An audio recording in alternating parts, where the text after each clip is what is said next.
खे सलाम सलाम सुन, मुझे सिंध खे सलाम सलाम सुन।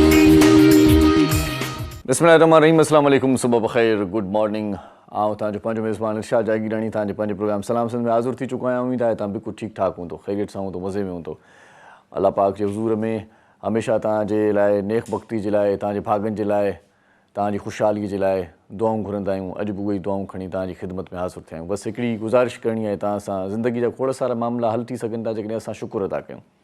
शुकुर इन ॾिस में अदा कयूं। पाण कॾहिं कॾहिं सोचींदा आहियूं पाण जंहिं घर में हूंदा आहियूं पाण खे उहो घर जो हंधु सुठो शायदि न लॻंदो हुजे, पर सची ॻाल्हि इहा आहे त घर जो ख़राबु हंधु इस्पताल जे बेड खां 1000 दफ़ा बहितरु आहे।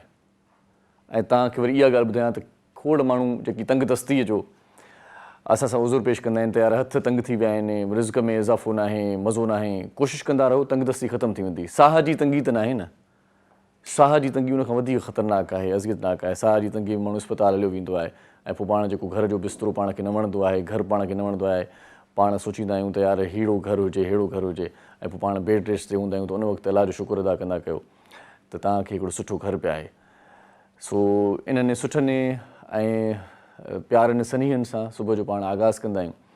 ऐं गॾोगॾु इहा ॻाल्हि बि तव्हांखे इन ई पिरायती कचहरीअ सां कंदो हलां त पाण रुॻो जेकॾहिं पंहिंजी ज़हनियत खे थोरो आज़ादु रखूं न, थोरो रोशन रखूं न, तॾहिं बि पाण खोड़ सारा कम निबेरे सघूं था। ज़हनियत पाण रोशन ईअं रखंदासीं, पाण जेकी अबनि ॾाॾनि खां वठी ग़ुलाम आहियूं। ग़ुलामी जो सेंस इहो न आहे त पाण को कंहिं काल कोठड़ीअ में हुजूं, पाण खां मज़दूरी कराइनि, पाण खे को वॾो जबर या पहाड़ टुकणो पवे या पाण खे खोड़ सारो कमु करिणो पए त पोइ असीं चऊं त असां फ़लाणे वॾेरे फ़लाणे सरदार जे भोतार जी ग़ुलामी में आहियूं। असां वटि अक्सर ईअं थींदो आहे जो असांजो वॾो जेकॾहिं कंहिं भोतार जो पोइ लॻ आहे त पोइ असां त इहो फ़र्ज़ु थी वेंदो आहे त उहो असांजे घर अचे, असांजे अङण अचे, असांजे ओताक अचे त असीं उन सां सफ़ा निबिड़ी मिलंदा आहियूं। सफ़ा निबिड़ी मिलण जी का बि ज़रूरत न आहे। पाण उन्हनि सां शेक हैंड करे सघूं था, पाण उन्हनि सां कुल्हो कुल्हे में मिलाए सघूं था, पाण उन्हनि खे अखियूं अखियूं में मिलाए ॻाल्हाए सघूं था। इहा ग़ुलामी पाण खे जेकॾहिं छॾणी पवंदी त पोइ ई पाण सुधरी सघंदासीं। असुल में छा आहे त असांजी ज़हनियत में ग़ुलामी भरिजी वई आहे। असां ज़हनी तौर ते ईअं आहियूं। हिकिड़ो मूंखे वाक़ियो यादि अचे थो। हिकिड़ो हारी हुयो, हारी हिकिड़ो गॾु वठी आयो। गॾु त वठी आयो, पर गॾु वठी अचण खां पोइ हुनखे यादि आयो त हुन गॾु खे ॿधण जे लाइ रसो त वरितो ई न आहे। अची परेशान थियो त राति जो हुनखे ॿधां कीअं, छा कयां। नेठि हिकिड़े सियाणे माण्हू खां सलाह कई, चई साईं ॻाल्हि इहा आहे त गॾु त वठी आयो आहियां, पर रसो वठणु विसरी वियो आहे, हाणे गॾु खे ॿधणो पियो आहे, कीअं ॿधां। हुन चयो यार हू जेको आहे ई गॾु, उनखे ॿधण जे लाइ एॾो परेशान छो आहीं। असुलु सफ़ा सिधो हल ॿुधायां थो त गॾु खे ॿधण जी तूं वञी अदाकारी कर, एक्टिंग कर, उनजे गले खे थोरो छिकेसि, वरी उनखे ईअं माना अदाकारी करे ॾेखार त ॼणो उनखे तूं ॿधी आयो आहीं कंहिं किले में। उनखे ईअं ई हिकिड़े टुवाल सां ईअं करे ऐं ईअं कंध में विझी करे एक्टिंग कई त मां तोखे ॿधी रहियो आहियां। चई ॾिस जांइ गॾु काॾे बि न चुरंदो। हक़ीक़त बि ईअं थी। सुबुह जो जीअं हमरा वरी उन वथाण ते पहुतो, उन ठिकाणे ते पहुतो, ॾिठईं त गॾु साॻी जॻह ते उते ई बीठो आहे, का चुरपुर न कयईं। माना गॾु इहो क़बूले वरितो त मूंखे हमरा ॿधी वियो आहे ऐं आउं ॿधियलु आहियां। ज़हन उनजी क़बूल करे वरितो। उनखां पोइ उन गॾु खे ॿिए हंधि थियणु चाहियो, ॿिए हंधि वठी वञणु चाहियो, पर गॾु हुयो जेको उते उन जॻह तां चुरण खां बिल्कुलु इनकार करे रहियो। हमरा इहा ॻाल्हि सम्झ में न आई। सोचईं त हाणे छा कजे। लठियूं हयईंसि, बाठा हयईंसि, चहबू कयईंसि, पर गॾु उतां चुरण खां लाचार हुयो, इनकार करे रहियो, उतां चुरण खां बिल्कुलु ई मना करे रहियो ॼण त। वरी वियो हुन सियाणे वटि, चईंसि ॻाल्हि इहा आहे तव्हां त मूंखे ॿुधायो त गॾु खे ॿधिजे, पर हाणे गॾु खे राति मां अदाकारी ॿधी त आयो आहियां, पर हाणे सुबुह थी वियो आहे, मूंखे गॾु खे कंहिं ॿिए हंधि वठी वञिणो आहे। गॾु उन जॻह तां चुरे ई नथो। लठियूं बयूं थीमांसि, बाठा आया थीमांसि, चहबू कया थीमांसि, हर तशदुद कयो थीमांसि, पर गॾु उतां चुरण खां कासिर आहे, चुरण खां इनकार थो करे। सियाणे माण्हू चयुसि ॻाल्हि ॿुध, गॾु खे राति तो ॿधो हुयो। चई हा। न चुरियो? चई न। चई हुई त अदाकारी, पर गॾु सम्झो पए न, उनजे ज़हन ते सम्झो पए न तूं हुनखे ॿधी वियो आहे। त सुबुह जो जंहिं महिल हुनखे चइबो कयां, हुनखे लठियूं हुयूं, हुनखे बाठा आया, छा हुनखे तो खोलियो हुयो? हुन चयो न साईं मां खोलियो त कोन हो। चई उहा ई अदाकारी तोखे वरी वरजाइणी पवंदी। गॾु खे ख़बर त पए त मां रसीअ खां आज़ादु थी वियो आहियां, गॾु खे ख़बर त पवे त आउं हाणे हली फिरी सघां थो, घुमी फिरी सघां थो। लेकिन उहा साॻी एक्टिंग तूं ॿीहर कंदे त तो वारो गॾु वरी चुरंदो तोसां गॾु हलंदो। हमरा चएसि यार वाह जी ॻाल्हि कई अथई। हमरा वञी उहो साॻियो सीन वरी वरजायो, उनखां पोइ गॾु पाण मुराद उन सां हलण लाइ तयारु थी वियो। हिते चवण जो मक़सदु रुॻो इहो आहे त कॾहिं कॾहिं असीं पाण पंहिंजो पाण में अहिड़े क़िस्म जी का जेकॾहिं ॻाल्हि महसूसु कयूं त इहो ईअं ई आहे जीअं असीं उन गॾह वांगुरु पंहिंजो पाण खे महसूसु कयूं। पाण जेकी रस्मुनि रिवाजुनि जी जेकी क़ैद में आहियूं न, पाण जेकी ज़हनी ग़ुलाम बणिजी विया आहियूं, पाण खे ॿुधायो वियो आहे त हिन जो हीअं करिणो आहे, हिन खे आदुरभाव हीअं करिणो आहे, हिन खे साईं करिणो आहे, हिन खे सलाम करिणो आहे, हिन खे निविड़ी मिलणो आहे, हीअ जॾहिं साहु अचे त हिन जे लाइ दरवाज़ो खोलणो आहे, हिन जे लाइ पाण खे रिली विछाइणी आहे, हिन जे लाइ पाण खे ॿकर कोणो आहे, हिन जे लाइ वॾा दोल तमामु करणा आहिनि, हिन जे लाइ गुलदस्ता आणणा आहिनि, हिन जे लाइ हार आणणा आहिनि, हिन खे अजरक पाराइणो आहे। इहो सॼो पाण खे ॿुधायो वियो आहे। ज़हनी तौर ते पाण इन ग़ुलामी में मुब्तला थी विया आहियूं। इन मां पाण निकिरी ईंदासीं। हर माण्हू मोतीअ दाणो, हर का दिलि हीरनि जी खाण, ॼाणे ॾिस त सही अणॼाण, ॼाणे ॾिस त सही अणॼाण। हर माण्हू खे पंहिंजा गुण आहिनि, पंहिंजूं स्किल्स आहिनि, हर माण्हू पंहिंजी पंहिंजी जॻह ते सवा सेर आहे। सो इन्हनि शयुनि मां जेकॾहिं पाण निकिरंदासीं त पोइ पाण पंहिंजो पाण खे सुठो महसूसु कंदासीं, पाण किथे तरक़ीअ जे मैदान में पंहिंजो पाण खे मञाइण जे क़ाबिल बणिबासीं। न त पोइ महबूब दोस्तो चाढ़ो कोन्हे, न त पोइ हीअ जेका ॿाहुनि वारी वाट आहे न, हेसी ताईं ठीकु आहे, जेको सफ़ा निविड़ी था वञूं न, इहा ॻाल्हि ठीकु न आहे। सो उमेद आहे तव्हां हिन ॻाल्हि खे बि ज़हन में रखियो हूंदो। मुल्की मईशत जी तव्हांखे ख़बर आहे सूरत ॾाढी गंभीर आहे, ऐं सूरत गंभीर वरी गॾोगॾु ईअं बि थी वई आहे त मुल्की मईशत अॻु में ई ॾेवाले जो शिकार आहे। असीं अॻु में ई भोगनाउनि में आहियूं, अॻु में ई अज़ियतुनि में आहियूं, अॻु में ई ॾाढाइनि में आहियूं, अॻु में ई ज़ुल्म में आहियूं, जबर में आहियूं, बरबरियत में आहियूं। ऐं कल्ह असांजी दिलि जे मथां हिकिड़ो ॿियो वार कयो वियो, ऐं उहो वार हुयो पेशावर में सान्हे जो। आपघाती बम धमाको कयो वियो, जंहिंमें खोड़ सारा नमाज़ी शहीद थिया, पुलिस एहलकार शहीद थिया। ऐं हिन वक़्त ताईं जेके फिगर्स आहिनि, पेटिन फिगर्स मां इहो अंदाज़ो थिए थो त 83 खां 84 माण्हू अचल जो शिकार थी विया आहिनि। आख़िरी मुल्क केॾांहुं पियो वञे। इन खां पहिरियां 2-4 हफ़्ता पहिरियां मुंहिंजे ख़्याल में, महीनो बि न थियो हूंदो, इस्लामाबाद में हिकिड़ो धमाको थियो। असीं वरी धमाकनि तरफ़ वञी रहिया आहियूं। असीं वरी हिक ॿिए जी जान जा दुश्मन थी विया आहियूं। असीं वरी हिन मुल्क खे उन्हनि मुल्कनि जी लिस्ट में शामिलु करण वारा आहियूं जिन मुल्कनि ते बंदिशूं हूंदियूं आहिनि, जिन मुल्कनि ते रोक हूंदी आहे त इहे इन मुल्क जा माण्हू असां ॾे न अचनि। पाण वटि हूअं ई हिन वक़्तु जेका मुआशी तंगी आहे, उहा समूरनि मुल्कनि में उहा ॻाल्हि पखिड़िजी चुकी आहे। माण्हुनि खे ख़बर पइजी चुकी आहे त असीं डिफॉल्ट थियण वारा आहियूं। असीं हाणे उहे न आहियूं रहिया। कर्ज़ी त अॻु में हुआसीं, पर कर्ज़नि में एतिरो त ॿुॾी विया आहियूं जो कोई असां सां हाणे शायदि ॿियो मुल्क हथु मिलाइण जे लाइ तयारु न आहे। पंहिंजी ग्रीन पासपोर्ट जी एतिरी इज़त आहे, एतिरी वैल्यू आहे। ॿुधाइनि था दोस्त जेकी ॿाहिरि मुल्क वेंदा आहिनि, मुख़्तलिफ़ क़िस्मनि जा पासपोर्ट जेकी ॿियनि मुल्कनि वारा खयूं लाइन में बीठा हूंदा आहिनि, असां वारे पासपोर्ट खे साइड ते रखियो वेंदो आहे। चवंदा आहिनि 2 मिंट अञा तव्हां बीहो, तव्हांजी चेकिंग सही तरीक़े सां थींदी। सो हिन मुल्क जा जेके हुक्मरान आहिनि, हिन मुल्क जो जेको बाशऊर अवाम आहे, जेको सान्यावंत आहे, उन्हनि खे सदाईं गुज़ारिश कंदा आहियूं तव्हां पाण कुझु उथो, तव्हां पाण को आवाज़ु उथारियो, तव्हांखे पाण पंहिंजो किरदारु अदा करिणो पवंदो। न त मुंहिंजो छा में असां कुझु बि न करे सघंदासीं। हीअ अटो वधियो, नथो मिले, पेट्रोल वधियो, सभु चुप आहियूं। हाणे हर को मूं वांगुरु ईअं थो सोचे त मां अकेलो माण्हू छा थो करे सघां। अकेलो उथिणो पवंदो, अकेले सां ॿियो माण्हू थींदो, ॿिए सां टियों थींदो, ईअं कारवान ठहंदो। हर को जेकॾहिं इहो चवंदो त मुंहिंजो छा, भला मुंहिंजे घर त चढ़े थी पई, मुंहिंजे घर त आहे, त पोइ हिन मुल्क में जेकी मसइला आहिनि उहे कॾहिं बि निबिरी न सघंदा। महबूब दोस्तो, सुबुह सुबुह सां इहे ॻाल्हियूं हिनजे करे आउं कंदो आहियां त हूअं त पंहिंजो एंटरटेनमेंट जो प्रोग्राम आहे, पर जेकी हाम खे वढ ईंदा आहिनि, जेकी रूह खे रहड़ ॾींदड़ ख़बरूं आहिनि, आउं चवंदो आहियां त उन ते बि थोरो फोकस कयूं। छो त पाण ॾिसूं त मुल्क पंहिंजो केॾांहुं पियो वञे, असीं केॾांहुं पिया वञूं, ऐं असांजूं जेकी हालतूं आहिनि उहे केॾांहुं पियूं वञनि। असांखे पंहिंजो पाण खे कीअं सुधारणो पवंदो। सवड़ आयर पेर डिघिड़ण जो वक़्तु अची वियो आहे। पाण नंढपण में ॿुधंदा हुआसीं, वॾा ॻाल्हि कंदा त उहो कुझु कजे जो ओखीअ महिल कमु अचे, या उहो कुझु कजे जो मींहुं वसंदे कमु अचे। उन मां मुराद इहा न हुई त असां हीअं जीअं हाणे ज़िंदगी गुज़ारियूं था। असां ईंदड़ वक़्त खे नज़र में रखी करे पंहिंजी प्लैनिंग कयूं। असां सोचियूं त ईंदड़ वक़्त में कहिड़ियूं ॾुखियाऊं अचण वारियूं आहिनि। असांजो ईंदड़ नसुल, असांजा जेके नंढा ॿार आहिनि, उहे कहिड़ियुनि कहिड़ियुनि ॾुखियाईनि खे मुंहुं ॾींदा। हाणे खां हिकमत अमली जोड़िजे, हाणे खां प्लैनिंग कजे, पर बदनसीबी आहे पंहिंजे मुल्क में का प्लैनिंग थींदी कोन्हे। इन करे पाण प्लैनिंग खां बेख़बर आहियूं। पंहिंजी ज़िंदगी जी प्लैनिंग कयो, प्रैक्टिकल थियो, गोल्स जेके आहिनि उहे ठाहियो ज़हन में, उनखे अचीव करण जी कोशिशि कयो। इनशाअल्लाह हिकिड़े ॾींहुं तव्हांखे तरक़ी मिलंदी। ऐं हिकिड़े ॾींहुं असां तव्हां मां ई को मुल्क जी वाग संभालींदो ऐं मुल्क जी हुकमरानी कंदो ऐं पंहिंजो मुल्क सुखियो सताबो थींदो। रोज़ानो दुआ कंदा आहियूं। अॼु बि इन दुआ सां स्टार्ट वठूं था। अख़बार पढ़ंदो आहियां, रोज़ानी जीजल थोरी देरि में उहा बि तव्हांखे पढ़ी ॿुधायां थो। पर अख़बार पढ़ण सां छा थींदो आहे, मुतालियो वधंदो आहे, मुशाहिदो वधंदो आहे, शऊर ईंदो आहे, ॼाण मिलंदी आहे। ऐं गॾो गॾु जेकी दोस्त मूं वांगुरु सिंधीअ में वीक आहिनि, कमज़ोर जिन जी सिंधी आहे, उहे सिंधी अख़बार ज़रूरु पढ़नि। नंढपण में असांखे चवंदा हुआ अंग्रेज़ी तव्हांखे ठीकु करणी आहे त पोइ अंग्रेज़ी अख़बारूं पढ़ो, ऐं खोड़ सारियूं अख़बारूं पढ़ियूंसीं, कुझु बेतरतीब पर छॾे वियासीं। इन जे करे जिन जी सिंधी सुठी न आहे उहे सिंधी अख़बार रोज़ानो पढ़नि। रोज़ानी जीजल अख़बार जेका कराची, हैदराबाद ऐं सखर मां हिकु ई वक़्तु शाया थींदी आहे। इन अख़बार जो chief editor doctor Abdul Karim Rajpar साहिबु आहे। इन अख़बार जा सिफ़ा 8 हूंदा आहिनि। क़ीमत इन अख़बार जी 30 रुपया हूंदी आहे। अख़बार में हिकु सच जूं ख़बरूं रिपोर्ट थियल हूंदियूं आहिनि, तव्हांजे इलाइक़े जूं ख़बरूं, तव्हांजे तर जूं ख़बरूं, तव्हांजे शहर जूं ख़बरूं।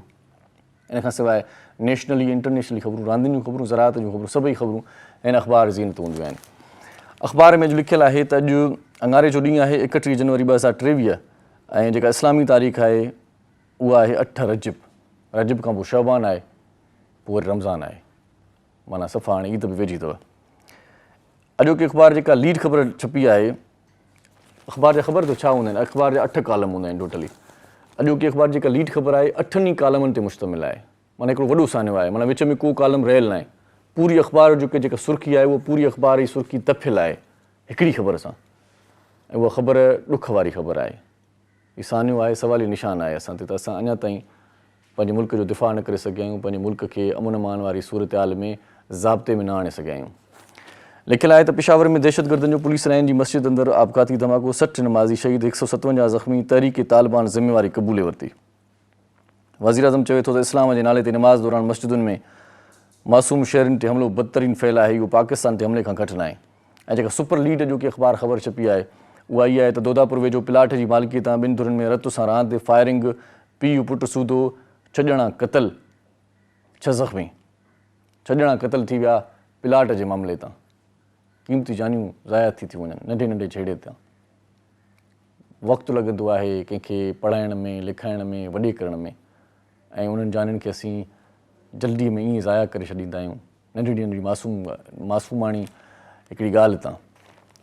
अॼोकी अख़बार में शोबिस जे पेज ते जेकॾहिं निगाह विझां थो त लिखियलु आहे त भारतीय क्लासिकल रागी कैलाश कीर ते कंसर्ट दौरान हमिलो। कैलाश कीर भारतीय रियासत कर्नाटक जे इलाइक़े में कंसर्ट में परफॉर्म कयो। परफॉर्म करण दौरान बहितरीन रागीअ मथां पुरहुजूम माण्हुनि मां तेज़ीअ सां कंहिं बोतल उछलाई जेका उनखे मथे में लॻी। इन खां सवाइ पाकिस्तानी पहिरीं हिजाब रेपर एवा बि शादी करे छॾी, शींहं कुल्हे चढ़ी वई। इन खां सवाइ सिंध टीवी जे मशहूरु ड्रामे तकरार जी दादू में रिकॉर्डिंग जारी। लेखक नूर ज़ोन जे लिखियलु ड्रामे तकरार जूं 11 क़िस्तूं हली चुकियूं। अॼु शायदि 12 हलंदी, पर मुंहिंजे ख़्याल में 13 हलंदी। अख़बार जेका कल्ह ताईं जी रिपोर्ट ॾिनी आहे। इन खां सवाइ इहो लिखियलु आहे त यूट्यूब ते फ़नकारनि जी लिस्ट जारी, अलका याकिंग पहिरें नंबर ते। अॼोकी अख़बार में सुठा कॉलम बि आहिनि, तव्हां पढ़ी सघो था, ऐं सुठनि कॉलम निगारनि जा कॉलम आहिनि। तव्हांखे ॿुधाए छॾियां थो त कंहिं कॉलम अॼु लिखियो आहे। पेशावर बम धमाको दुश्मन छा थो चाहे, ग़ुलाम हुसैन लगारी लिखियो आहे। गुलबेग चांग साहिब जो कॉलम आहे। अली ख़ान महर जो कॉलम, प्रोफेसर गुल मोहम्मद सूमर जो कॉलम आहे। काज़ी GM जो कॉलम आहे। एजाज़ अली मुसाफ़िर जो कॉलम आहे। अॼोकी अख़बार जेको एडिटोरियल छपियो आहे, एडिटोरियल में लिखियलु आहे त मुल्क में सवालिया बणियल ॿीहर दहशतगर्दी जा वाक़िया। हिते हिकिड़ो पाण शॉर्ट कमर्शियल ब्रेक वठंदासीं ऐं प्रोग्राम जी अॻिते वारी तरतीब ब्रेक खां पोइ वधाईंदासीं। मौज़ूद महिमान थोरी देरि में असांजे प्रोग्राम जो ॾिसूं था कहिड़ा महिमान आहिनि, केरु आहिनि, किथां खां आया आहिनि, छा कंदा आहिनि ऐं छो आया आहिनि। इहो उन्हनि खां पुछा कंदासीं छो आया आहिनि, छो त असां उन्हनि खे सॾु ॾिनो आहे। सिक जो सॾु ॾींदा आहियूं। महिमान जी वॾी महिरबानी आहे जो असांजे प्रोग्राम जी ज़ीनत थींदा आहिनि। थोरी देरि में उन्हनि सां जामे कचहरी कंदासीं, पर इन जे लाइ मूंखे वठणी पवंदी हिकिड़ी नंढड़ी साई। मूंसां गॾु रहिजो, ॾिसंदा रहिजो सलाम सिंध। मुझे सिंध के सलाम सलाम सिंध, मुझे सिंध के सलाम सलाम सिंध। सलाम सिंध में हिकु भेरो वरी तव्हांखे भलीकार चऊं था। वॾी महिरबानी तव्हांजी, तव्हां असां सां जुड़ियल हूंदा आहियो। तव्हांखे हिन ब्रेक जे स्टार्ट में ई ॿुधाए छॾियां त तव्हां अॼु असांजे प्रोग्राम में टेलीफोन कंदो, तव्हांजी वॾी महिरबानी थींदी। कचहरी कंदो ऐं पंहिंजे इलाइक़े जी सूरत हाल जे बारे में असांखे ॿुधाईंदो त सीउ आहे न आहे, कीअं था गुज़ारो कयो, कीअं आहियो, ठीकु आहियो न आहियो। कॾहिं कॾहिं लह विचड़ ज़रूरी आहे, नवां ताज़ा थी वेंदासीं हिन बहाने सां। बाक़ी मौज़ूद महिमान हिते पुछी चुका आहिनि, उनजो तारीफ़ तव्हां सां कराईंदो हलां। साॼे हथ ते हिकिड़ो ॾाढो ज़बरदस्त मौज़ साथी आहे, सोशल एक्टिविस्ट आहे ऐं सोशल जेकी कम हूंदा आहिनि या जेकी करण वारा माण्हू हूंदा आहिनि उहे मूंखे ॾाढा वणंदा आहिनि। छो त हीउ जेको ज़मानो आहे नफ़्सा नफ़्सी जो ज़मानो आहे, हर को पंहिंजी में पूरो आहे, हर कंहिंखे पंहिंजी लॻल आहे, हर को पंहिंजे पेट जे कढा, कंहिंखे कंहिंजी का परवाह न आहे, कोई कंहिंजी मदद करण लाइ सची ॻाल्हि इहा आहे त अॼुकल्ह तयारु न आहे। अहिड़े तजाली दौर में जेकॾहिं को दोस्त सोशल आहे, जेकॾहिं को दोस्त कंहिंजी वाहुर करे थो, कंहिंजी मदद करे थो, कंहिंखे का शइ पहुचाए थो, त इहा हिकिड़ी वॾी ॻाल्हि आहे। सो सोशल एक्टिविस्ट असां अहसान अली जिसकाणी साहिबु आहे, उनखे भलीकार चऊं था। साईं कीअं आहियो? ठीकु आहियो? ठीकु ठाक, अल्लाह जा करम। वॾी महिरबानी तव्हांजी। ऐं मूंखे तव्हांजे स्टाइल मां लॻे थो हाणे बि को सोशल कमु ई करे आया आहियो, चङो कमु करे, नेकीअ जो कमु आहे साईं, वॾी ॻाल्हि आहे, ज़बरदस्त महिरबानी तव्हांजी प्रोग्राम में आयो। ऐं सुठा कलाम ॿुधाइण जे लाइ असां ॾाढो सुठो सिंगर अॼु घुरायो आहे, उहो बि वरी जिसकाणी आहे, हिन प्रोग्राम जो डायरेक्टर बि जिसकाणी आहे, हेॾो वरी जागीराणी आहे, सभिनी में इणी लॻल आहे। सो अलाह ख़ैरु करे। सो साईं नवीद जिसकाणी साहिबु असां सां गॾु आहे। साईं नवीद, ईअं न साईं, नालो तव्हांजो सही पढ़ंदो न, नालो तव्हांजो यूनिक आहे, माना साईं नवीद, माना जेको तव्हांजो माना गैर बि हुजे, दुश्मन बि हुजे, वेरो उहो साईं चवे न, नालो वाह जो रखियो अथव साईं, पाण रखियो आहे न, अम्मा बा रखियो हा न। कॾहिं कॾहिं ईअं थींदो आहे न, जब माण्हू वॾा थींदा आहिनि पंहिंजो निक नेम रखंदा आहिनि, चवंदा आहिनि तख़लुस ते पाण बि रखी सघंदो आहे नालो। इन में निकनेम आहे, लेकिन जेको साईं जो आहे उहो वालिद न रखियो। माशाल्लाह, साईं नवीद जिसकाणी साहिबु, वॾी महिरबानी साईं, तव्हां असांजे प्रोग्राम में आयो, ॾाढा सुठा कलाम थोरी देरि में तव्हां खां ॿुधंदासीं। असां सां गॾु असांजे घर जा भाती हूंदा आहिनि ऐं घर भातियुनि में मोहबत बि हूंदी आहे, प्यार बि हूंदो आहे, असीं बि हुन सां तमामु घणी मोहबत कंदा आहियूं, हुजत बि कंदा आहियूं ऐं भोग ठका बि हुन सां जारी रहंदा आहिनि। सिंध जो नाले वारो मौसीक़ार आहे, ॾाढो सुठो फ़नकार आहे, उस्ताद बादल लाई असां सां गॾु आहे, उनखे भलीकार चऊं था। साईं कीअं आहियो? ठीकु आहियो? शुक्र आहे, वॾी महिरबानी उस्ताद साईं। उस्ताद मोहम्मद अली बि गॾु आहे ढोलक ते। ऐं अॼु मूंखे मूं समेत माना मूंखे बि स्वेटर कोन्हे, जैकेट बि कोन्हे, का लोई लुंगी बि कोन्हे, असांजो फ़नकार साथी बि ईअं आहे, तव्हां बि का शइ न पाती आहे। इन जो मतिलबु इहो थियो त कराचीअ में सियारो मोकिलाए थो या पारो घटि थियो आहे, कराची मौसम हाणे बहितर थी वई आहे, ॾिसंदड़नि खे ॿुधायूं न साईं, मथां सम्झनि त असां वटि को स्वेटर जैकेट कोन्हे, असल में मौसम सही थी वई आहे, मौसम बहितर थी वई, ईअं न साईं? हवा हले पई अञा। हा, बाक़ी ॻोठ जी छा सूरत आहे उस्ताद? बदी न जी थोरी सूरत आहे, ॿुधायो। अॼु तव्हां सां बि कचहरी दिलि चवे थी कयूं। जी जी, ॻोठ हींअर वियो हुउसि, कल्ह 4 ॾींहं हिते छुटी हुई, मोकल हुई, पोइ अॼु असांजे ॻोठ वारे पासे थोरी सर्दी वधीक आहे। ईअं न? जी हा, छो त उहे मैदानी इलाइक़ा बि आहिनि, मैदानी ॿनियूं आहिनि, ॿनियूं वारा बि आहिनि, उन्हनि में पाणी बि आहे। जी, सही सही सही। पाण वटि बि शहर में जेकॾहिं किथे को ईअं मैदानी इलाइक़ो या रस्तो अचे थो जिते का बिल्डिंग न आहे त उते थधि महसूसु थींदी आहे, थधि महसूसु थिए थी। बाक़ी हूअं त पाण वटि फ्लैटन वारी ज़िंदगी आहे, हिते थधि जो माना घटि आहे असरु। घणा माण्हू हिन मुंद में वरी कराची अचणु पसंदि कंदा आहिनि, गर्मीअ में बि अचणु पसंदि कंदा आहिनि, छो त गर्मी पाण वटि घटि हूंदी आहे कराची में, ऐं सियारो बि को अहिड़ो ओज मोज ते न हूंदो आहे, इन करे माण्हू टूर ते हिते बि ईंदा आहिनि। बहितरीनु मौसम आहे तक़रीबन। वाह वाह वाह साईं। हाणे असां सां गॾु अहसान अली जिसकाणी साहिबु। अहसान अली साहिबु, तव्हांजो तारुफ़ घणे भाङे तव्हां कराए चुका आहियो, तव्हां छा कंदा आहियो?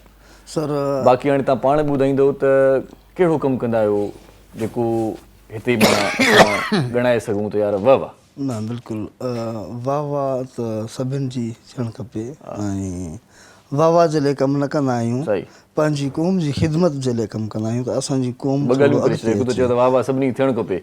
सर वाह वाह जे लाइ कमु न कंदा आहियूं सर, असां पंहिंजी ज़ाती ॻाल्हि थो कयां, माना तव्हां ई न कयूं न वाह वाह? न, सभिनि जी, सभु जेका वेठा आहिनि सर, हींअर प्रोग्राम कयो था तव्हांजी बि वाह वाह थियणु खपे। सभु जेके दोस्त आहिनि, जेके असांजा माना ॿिया दोस्त आहिनि, त वाह वाह सभिनि जी थिए।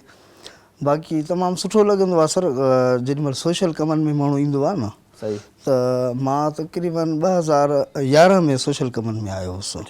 पहिरियां हुते असां 2010 में बोर्ड आई जी, 2000 बिल्कुलु, माना बोर्ड में ई असां कमु शुरू कयो होसीं, पर उन टाइम ते न न के माण्हू वरी पोइ उन अज़ियत मां गुज़रिया आहिनि न सर। असां कराची में ई हुयासीं, जी जी, त असांजी रिहाइश कराची में हुई, त 2010 में जेके बोर्ड मुतासिर आया असांजा मारूवड़ा, त मुशरिफ में कैंप लॻाईसीं, वॾी कैंप हुते मुशरिफ में, ऐं हुन टाइम ते नओं हुयुसि सोशल कमनि में, मतिलबु फर्स्ट टाइम जेको आहे सो इन थियो हुउसि। अॼु खां 13 साल पहिरियां? जी सर, जी जी, नंढा हुयो? जी जी। उमिरि बि नंढा हूंदो? उमिरि तक़रीबन इहा हूंदी माना 25 साल। 25 साल? जी जी, 24-25 साल हुई हुन टाइम ते। त 2010 खां इहो कमु शुरू कयोसीं। 11 में पोइ असां जेको आहे सो यूथ जो हिकिड़ो कमु स्टार्ट कयो हो, तालीम बालगान, छो जो असांजे सिंधी माण्हुनि में जेके आहिनि उहा तालीम इंतिहाई घटि आहे, सही, घटि दर्जे में माना एजुकेटेड आहिनि, सही। उनखे नज़र में रखी असां हिकिड़ो ह्यूमन सपोर्ट वेलफेयर ऑर्गेनाइज़ेशन जे प्लेटफॉर्म ते रखियोसीं।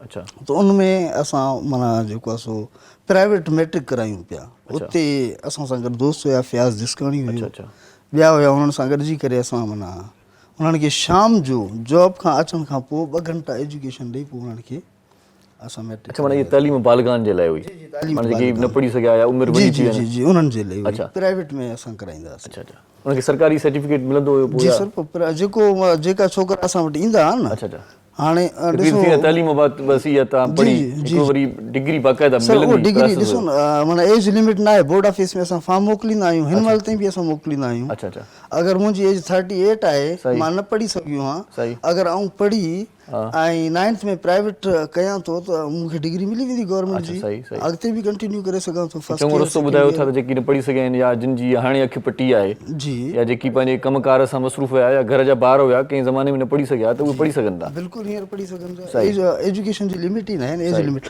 साइंस ग्रुप जी ज़रूरु लिमिट आहे। सही। 20 इयर्स, अंडर 20 इयर्स साइंस तव्हां करे सघो था, रेगुलर जेके सही। थींदा। बाक़ी उन खां पोइ प्राइवेट जी का लिमिट न आहे। हींअर बि अगरि मां 40 इयर्स जो बि आहियां, अगरि मुंहिंजी ख़्वाहिश आहे त मां गवर्नमेंट खां डिग्री वठां त मां अपेयर थी सघां थो 9th में। 14 तव्हांजी उमिरि आहे न मुंहिंजी न, ऐं एग्ज़ाम्पल ॾियां थो सर। पर इन उमिरि में अक्सर साईं उहो जेका आहे ख़्वाहिश जेका आहे डिग्री न कंदा आहिनि माण्हू, चवंदा आहिनि त ॿी शादी कयूं। सर इन एज में अची करे उहा ख़्वाहिश त सर 40 में सभिनि खे ईंदी आहे। सही था चओ, ईअं न साईं, अञा असां पोइ इहा पढ़ाई जी उमिरि न आहे साईं। न सर, चवंदा आहिनि पोइ माना जेको आहे वरी न ॿीहर शादी काफ़ी आहे न। मूंसां हाणे हिकिड़ो दोस्त मिलियो, अब्दुल्ला शाह, असांजो क्लोज़ दोस्त आहे। मूंखे चयईं हुनजी एज तक़रीबन 40+ आहे। मूंखे चयईं आउं मैट्रिक करणु चाहियां थो। अच्छा अच्छा, मां चयो सर ठीकु आहे, बिल्कुलु। हे अच्छा, हुन सां बि मज़ाक मस्ती कंदा आहियूं। सही सही। त मां चयो साईं हाणे तव्हां छॾियो, हा पर न, हुन चयो मूंखे ख़्वाहिश आहे अच्छा त डिग्री हुजणु ज़रूरी आहे। सही। मां चयो ठीकु आहे सर। सही। त पोइ डिग्री उन वरिती? न, माना हिन साल इंशाल्लाह हाणे प्रोसेस कराईंदासीं। तव्हां त पंहिंजे वक़्त ते पढ़ियो न स्कूल, जी जी कॉलेज, सर। यूनिवर्सिटियूं? न सर, ऐं मां जेको एजुकेशन में ख़ासि तौर ते अचण जो मक़सदु ई इहो हुयो। पोइ मुंहिंजो प्राइवेट स्कूल बि हुयो लोएस्ट रेट ते, माना घटि रेट ते। अच्छा, त मां मैट्रिक पढ़ी सघियो हुउसि। फाइनेंशियल क्राइसिस हुया सही सही। कराची में। हिते असां अप्रोच न, मैट्रिक उतां दादू मां कई, जोई मां। सही। जेॾी महिल हिते असां शिफ्ट थी आयासीं 2000 में, त पोइ जेको आहे सो मां हिते पंहिंजी एजुकेशन 2000 में शिफ्ट थी वियो? साल 2000 ॿुधायो था या 2000 भाड़ो करे आया? 2000। अच्छा, साल 2000। जी जी। मूं चयो अलाए 2000 में सॼी शिफ्टिंग थी वई, भाड़ो करे पहुतो। सन 2000 में हिते कराची शिफ्ट थियासीं मुकमल। अच्छा, त मां थोरी मज़ाक बि कंदो आहियां, दिलि में न सर, ज़रूरु मज़ाक ज़रूरी आहे न साईं? ज़रूरी तव्हां बि करे सघो था मूंसां, टेंशन वठण जी ज़रूरत न आहे, पाण में ॿाहिरि वेठा आहियूं। न बिल्कुलु जी साईं। त सन 2000 में असां हिते मुकमल शिफ्ट थी वियासीं। पोइ मैट्रिक मां हुतां करे आयो हुउसि हिते, ऐं एजुकेशन हासिलु न करे सघियुसि फर्दर। सही। पर अॻिते हली मूंखे ज़रूरत, उन टाइम ते मैट्रिक जी बि का थोरी हैसियत हुई, थोरी घणी हैसियत हुई। अच्छा, जेॾी महिल क्रास कंदा आयासीं त पोइ माना अहसासु थियो त यार माना एजुकेशन हुजे। हा सही। ठीकु आहे। पोइ वरी पंहिंजी मसरूफ़ियात जी वजह खां ऐं हर साल ऐं पाण बि माना सोचींदो आहियां हाणे इंटर कयां सही। त फर्स्ट ईयर सेकेंड ईयर करे वठां। त हिन साल मुंहिंजो बि इरादो आहे त हाणे पाण खे थोरो माना फर्स्ट ईयर इंटर हाणे कंदासीं। मैट्रिक तव्हां दादू मां कई? जी, सन 2000 में। प्राइमरी त पढ़ियल हो न? जी सर, बिल्कुलु। अलाए के वरी मैट्रिक करे पोइ प्राइमरी पढ़ंदा आहिनि? न, उहो हाणे उन्हनि जो पंहिंजो आहे। असांजो जेको एजुकेशन ही सर, असांजा जेके टीचर हुया, असांजी जोही में बहितरीनु एजुकेशन सिस्टम हुयो। अच्छा, रेगुलर हुयासीं ऐं टीचर असांजा बहितरीनु हुया, सुठी पढ़ाई ॾींदा हुया। तव्हां चओ था मैट्रिक में मां तालीम छॾी, फिनेंशियली प्रॉब्लम हो? हा जी। वाकई फिनेंशियली प्रॉब्लम हो या के वरी ईअं बि थींदा आहिनि शागिर्द जेकी स्कूल न वञणु चाहींदा आहिनि या उस्तादनि जी मारनि खां भॼी वेंदा आहिनि, रिसेस में घोसड़ू हूंदा आहिनि, पोइ चवंदा आहिनि ठीकु आहे हाणे पोइ वॾा थी विया, हाणे छा ॿुधायूं जी फिनेंशियली क्राइसिस में? न सर, बिल्कुलु इहा पढ़ाई सां दिलचस्पी न हुई? न, पढ़ाई त दिलचस्पी हुई शुरू खां ई। अच्छा। मुंहिंजी माना क्वालिफिकेशन मैट्रिक आहे, लेकिन पर ॻोठनि में त सरकारी स्कूल हुया, एतिरो सर न सर, जोही जा जेके असांजो जोही घर जा ॿार पइजी विया, ईअं तव्हां चवण मक़सदु आहे त घर जा ॿार पइजी विया त वरी पोइ तव्हां कमाइण शुरू कयो? हा बिल्कुलु, कराची में आयासीं। बाक़ी स्कूल त मां सम्झां थो फ्री आहिनि, प्राइवेट स्कूल मैट्रिक ताईं तालीम जी फ्री जी ॾींदा? जी जी, उते मैट्रिक ताईं उते पढ़ियासीं। उनखां पोइ कराची जो आयासीं त बर्डन थी वियो न, फैमिली जो बर्डन। सही। पोइ कमाइण में लॻी वियासीं। सही। कराची माना हिकिड़ो विजन हुयो। तव्हां कमाइण में लॻी वियो, ॾाढी सुठी ॻाल्हि इहा आहे त तव्हां नेकियूं कमायव, वरी स्टार्ट वरितव सोशल कम खां, इहा चङाई कमाई अथव, 2010 भलाई कमाई अथव। हींअर बि असांजो जेको हीउ फ्लड आयो हो, इन में असांजी कैंप थी मुशरिफ में, उन कैंप जो इंचार्ज हुई असां। अच्छा, बोर्ड मुतासिर में 150 फैमिलीज़ हुयूं। सही सही, ठीकु आहे, 150 फैमिलीज़ हुयूं। उहो कंहिं मुख़्तलिफ़ जॻहनि ते पोइ शिफ्ट कयासीं, पर माना 24 आवर्स असां पंहिंजी टीम सां गॾु उते मौजूदु हुयासीं। हिन ते पाण अञा कचहरी कंदासीं। साईं नवीद जिसकाणी साहिबु आहे। जी सर। साईं नवीद जिसकाणी साहिबु, तव्हां किथां जा आहियो असुली? साईं माइक तव्हांखे लॻियल आहे मुंहिंजे ख़्याल में साईं। अच्छा अच्छा, हथ में साईं माइक जेका हैंड माइक आहे न, चवनि था त उहा खणंदव त लॻंदो त फ़नकार आहे, ख़ूबसूरत लॻंदव। किथां जा आहियो साईं? दादू। दादू जा ॿई माना दादू खां आहियो? दादू। वाह वाह। जोई शहर जो, मां जेको आहे सो ॻोठ मज़ार खान जिसकाणी। वाह वाह। जोई माना साईं इहो तक़रीबन अहमद खान मदोश जो ॻोठ? जी, जोई शहर सर, दादू संगत। हा सही सही। अहमद खान मदोश साईं उतां जो आहे, तमामु वॾो शाइर। अच्छा अच्छा, सुञाणोसि न साईं? न सर, मां 2000 में ॾे आयुसि। अच्छा, 2000 में तव्हां हलिया आहियो त साईं, बसि पोइ हाणे छा कजे साईं, अहमद खान मदोश साहिब खे भली 2000 में हलियो आयो हुजे, 3000 में हलियो अचे, न तॾहिं बि अहमद खान मदोश साहिबु सिंध जी वॾी शख़्सियत आहे, न शख़्सियत आहे, तमामु वॾो शाइर सिंध जो। भला कलाम ॿुधो अथई, जॾहिं खां अखि लॻी तोसां तॾहिं खां अखि लॻी न आहे? जी न ॿुधो अथव? भला इहो ॿुधो त सिर लॻे सुहिणी सॼण हा सां सिर सही लॻे, ॿुधो। इन कलाम जो शाइर अहमद खान मदोश आहे। अच्छा माशा, ईअं न साईं? अच्छा हा बिल्कुलु।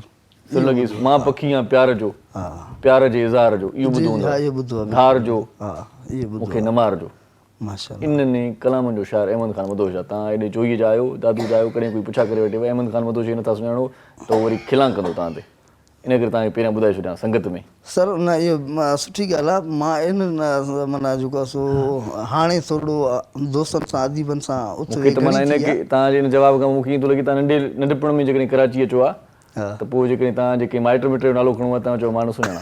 न न अहिड़ी ॻाल्हि न आहे, पर सर छा आहे जो न आहे एतिरो, मतिलबु हिन फील्ड में न हुयुसि। छो भला माना माइटनि मिटनि खां बि कटियल आहियो छा? न न, माइटनि मिटनि खां कटियल न आहियूं। नाला यादि अथव सभिनी जा? जी सर। सोट घणा अथव? हा मुंहिंजा 2 सोट आहिनि सर। मासात घणा अथव?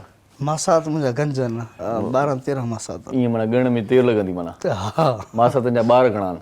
उन्हनि जे ॿारनि जी ख़बर न आहे सर। मासातियाणियूं घणियूं आहिनि? मासातियूं बि गंज आहिनि। शादी सोट में थी, मासातनि में थी? सर शादी बिल्कुलु कई कोन अथव न, रिश्ते पंहिंजे माना आहिनि माइट, हा, पर ब्लड रिलेशन न आहे। अच्छा, सुठा माण्हू आहिनि। हा। हिकिड़ी कॉल वठूं जेकॾहिं तव्हांजी दिलि चए त? जी सर। अस्सलाम वालेकुम। साईं अब्दुर्रहमान साहिबु, तव्हां ॿुधायो कीअं? असांखे त टीवी ते तव्हां ॾिसो था, असां तव्हांखे ठीकु लॻंदा हूंदासीं। जी सर, असांखे टीवी ते ॾिसो था, असां तव्हांखे ठीकु लॻूं था त माना ठीकु आहियूं। तव्हां पंहिंजो अहवालु ॾियो। न सर, इहो तव्हां खां कूड़ न आहे, शिदालकोट आयो आहियां मां, रक्शो हलाईंदो आहियां। हा साईं। हा, चालो सब्जी वग़ैरह खणंदा आहियूं, वरी अॼु शाहकोट में वञा त भाऊ सां ॻाल्हायूं।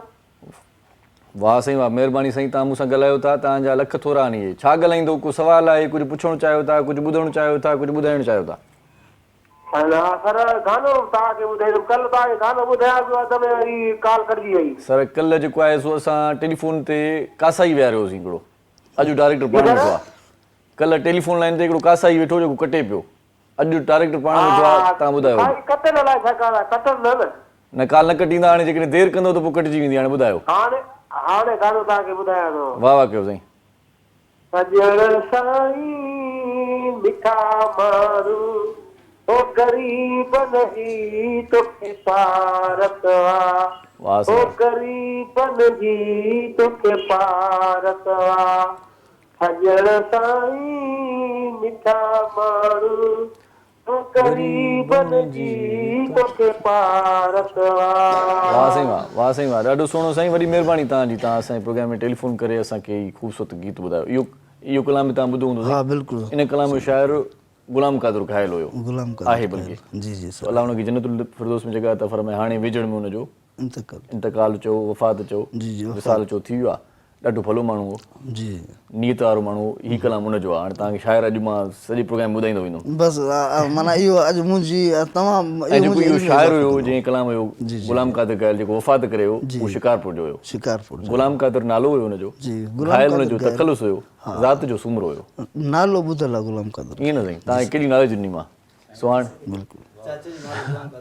चाचे जो नालो गुलाम कंदो जी जी जी जी वाह वाह उन सां माना ठहंदा त आहियो नी हा हा बिल्कुलु ठहंदा। दवाई त न हूंदी आहे न तव्हांजी न न न साईं कंहिं फरमाइश कई आहे साईं इम्तियाज़ हुसैन शेख साहिब साईं गाने जी फरमाइश बि कई आहे लाड़काणे खां सुहाणे आउं सम्झां थो त असांजी फरमाइश समेत तव्हां ॿुधायो साईं छा ॿुधाईंदव सुख में यार सदाई हो सुख में यार सदाई मुझा सोहणा दुख में मूंखे ॾिठई न को हाल पुछे न रोई रोई मरी विस्मा ओ मुझा दिल भर जानी दिल के दिलासो ॾिनई न को हाल पुछे न दुख में यार सदाई हो सुख में यार सदाई मुझा जानी दुख में मूंखे ॾिठई न को हाल पुछे न को हाल पुछे न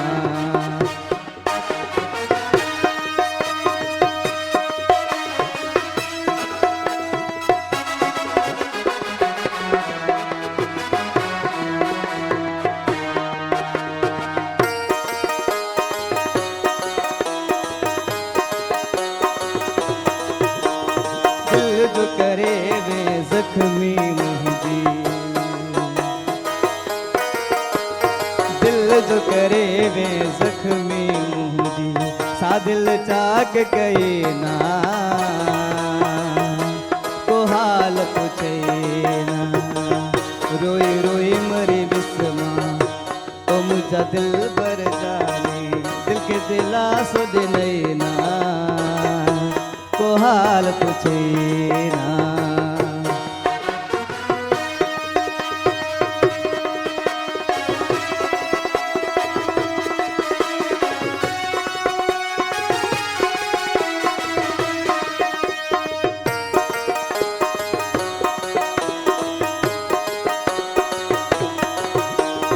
साहित हाल तो हूँ दो मुँह जो साहित हाल तो हूँ दो मुँह जो मुँह सार लथई ना को हाल पुछे ना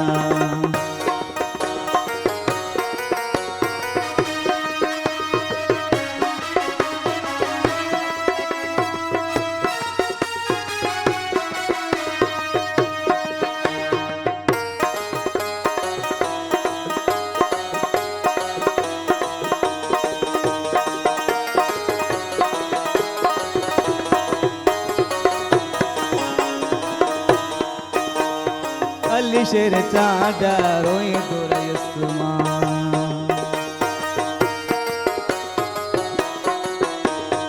अली शेर चांडा रोई दुरयस्मा मुँह जागोड़ा उठे ना को हाल पुछे ना रोई रोई मरी बिस्मा ओ मुझा दिल भर जानी दिल के दिलासो ॾिनई ना को हाल पुछे ना सुख में यार सदाई हो सुख में यार सदाई मुझा जाने दुख में मुँह के ॾिठई ना को हाल पुछे ना को हाल पुछे ना को हाल पुछे ना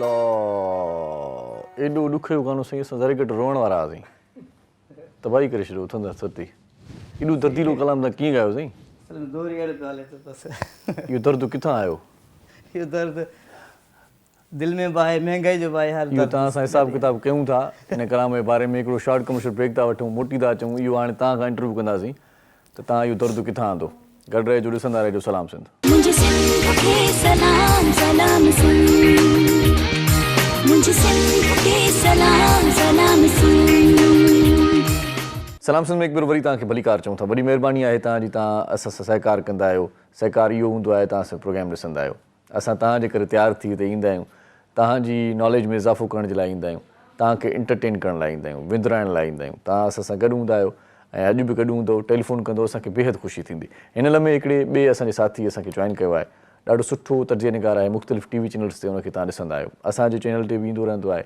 ऐं असां जॾहिं बि मिलंदो आहे त काराइती ऐं कम जी कचहरी कंदा आहियूं। मुल्की सूरत हाल हुजे, माशी सूरत हाल हुजे, आम ज़िंदगी हुजे, हुन सां खोड़ सारी कचहरी पहिरियां बि करे चुका आहियूं, पर अॼु वरी कंदासीं। असां भलीकार चऊं था अनवर ख़ुर्शीद साहब असां सां सीनियर तजिया निगार गॾु आहे।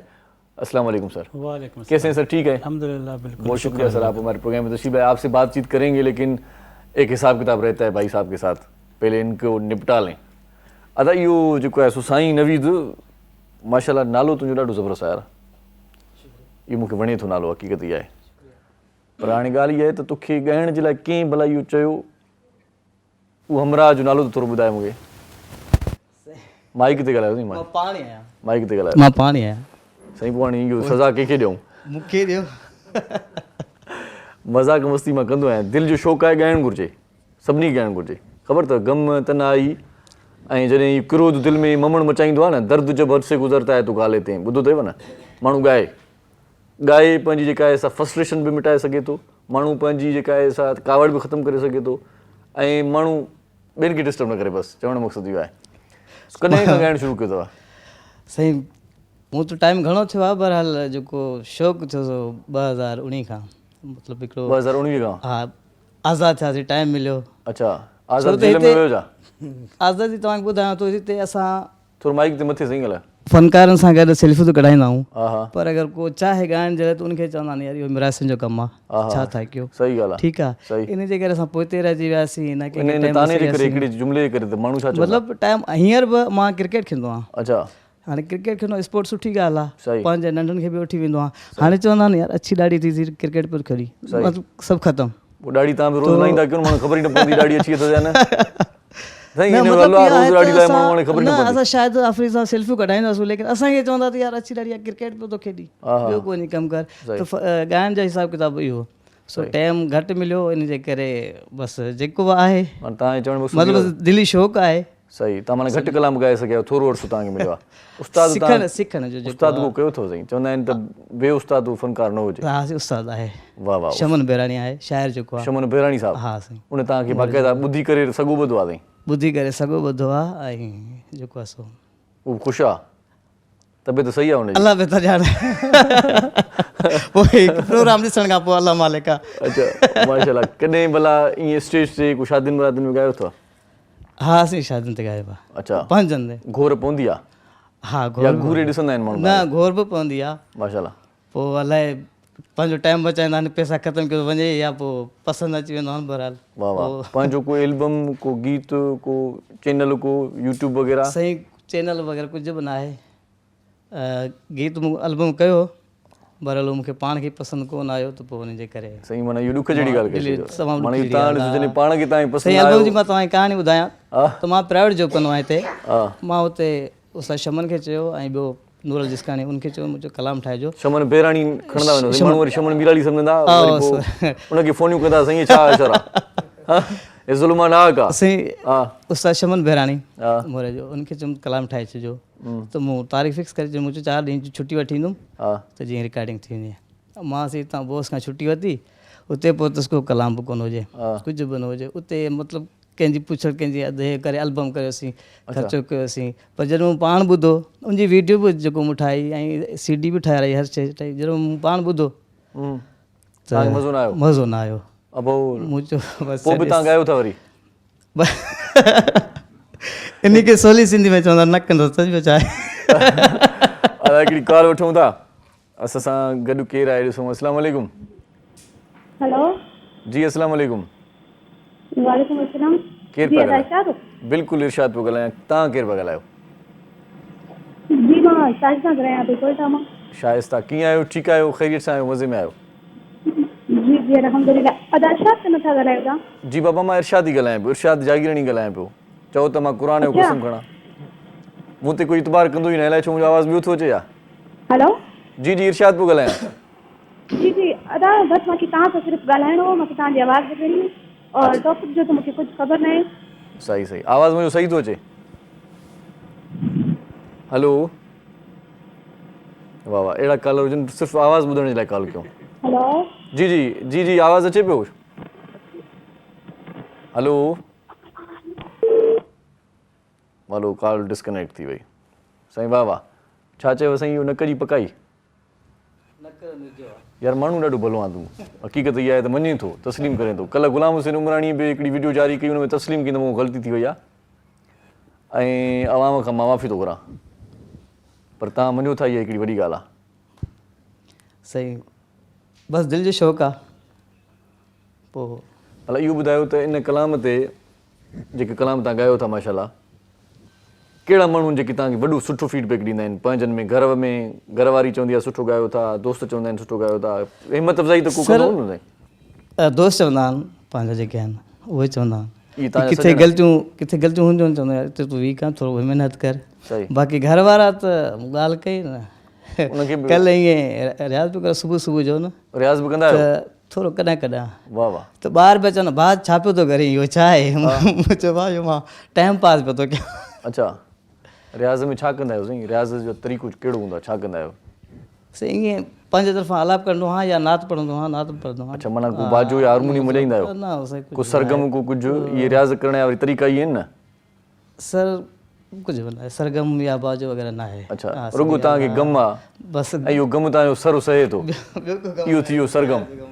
सो बहरहाल असां सां अनवर ख़ुशी साहिबु आहे, महिमान ईंदा आहिनि उन सां कचहरी कंदो आहियां, अॻुवाट उन्हनि खां एडवांस में माफ़ी वठी छॾींदो आहियां साईं, त दिलि में न कजो, छो त एंटरटेनमेंट विंदुर जो प्रोग्राम आहे। न सही। सो अनवर खुशी साहब, क्या समझते हैं ये कहाँ जा रहे हैं? मुल्की माशी सूरत हाल को आप देखते हैं, पेट्रोल बढ़ गया, आटा मिल नहीं रहा, महंगाई इतनी बढ़ गई, मुल्क को डिफ़ॉल्ट होने जा रहा है, फिर भी ये वो क्या कहते हैं कि नाक की पकाई जैसे इन्होंने कहा कि क्या क्या सिलसिला है, क्या समझते हैं क्या करना चाहिए? एक बंदे ने कल स्टेटस लगाया था, बड़ा ही अच्छा था, उन्होंने कहा कि भाई मुल्क से बाहर जाने के पैसे भी नहीं और मुल्क में रहने के पैसे भी नहीं, अब कहाँ जाए बंदे?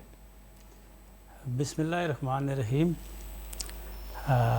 जागरानी साहब, असल में जो है ना वो हमें इसकी जड़ को पकड़ना है। सही। जब तक हम उस बेस पे नहीं पहुंचेंगे तो वो फिर मामलात हल नहीं होते। सही। तो ये जो उसको सुलझाना है, गुत्थी को सुलझाना है, तो जितने भी हमारे बड़े इस वक्त लीडर हैं, तमाम सियासी पार्टियों के लीडर और उसके अलावा जो हमारे जिनको लोग कहते हैं मुल्क चलाने वाले लोग, वो सब उनको असल हकीकत उनको पता है। सही।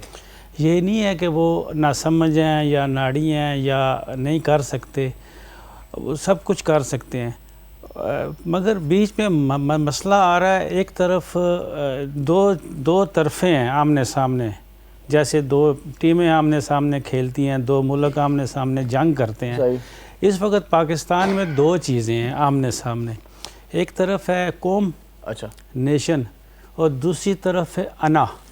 सही सही। अना जिनकी है वो भी सबको पता है। अब वो हालात नहीं है कि अब कोई आके इस अनार के साथ री की भी मिला दें, अनारकी भी और हो सकती है। नहीं, अनारकी और चीज़ है। अनारकी तो वो कौम शामिल होगी तो अनारकी होगी ना, कि अब कौम शामिल नहीं होगी, नेशन साथ शामिल नहीं होगी तो अनारकी नहीं होगी। अनारकी के लिए नेशन को होना ज़रूरी है। तो जो अना है वो अना जो है ना एक एक बंदे की है, सही, ज़ाती है। अगर कोई बंदा अना लेता है मुल्क की खातर, हमने देखा हमारे एक साबका वज़ीर आज़म जुल्फ़िकार अली भुट्टो, उन्होंने भी जाके अपना UNO में बात की। सही। उन्होंने जो वहाँ पे अकड़ दिखाई, जो अना दिखाई, अपनी नेशन के लिए बात की। सही बात है। उनकी बात जो थी वो नेशन के लिए थी। अभी जो इनकी अकड़ या किसी की भी या नेशन के लिए कम है, अपनी ज़ात के लिए ज़्यादा। इनफरादी है, इज्तिमाई नहीं है। एक कॉल ले लें अगर इजाज़त हो सर। अस्सलाम वालेकुम। जी, केर पिया ॻाल्हायो? जी बाबा, छा चवणु चाहींदो?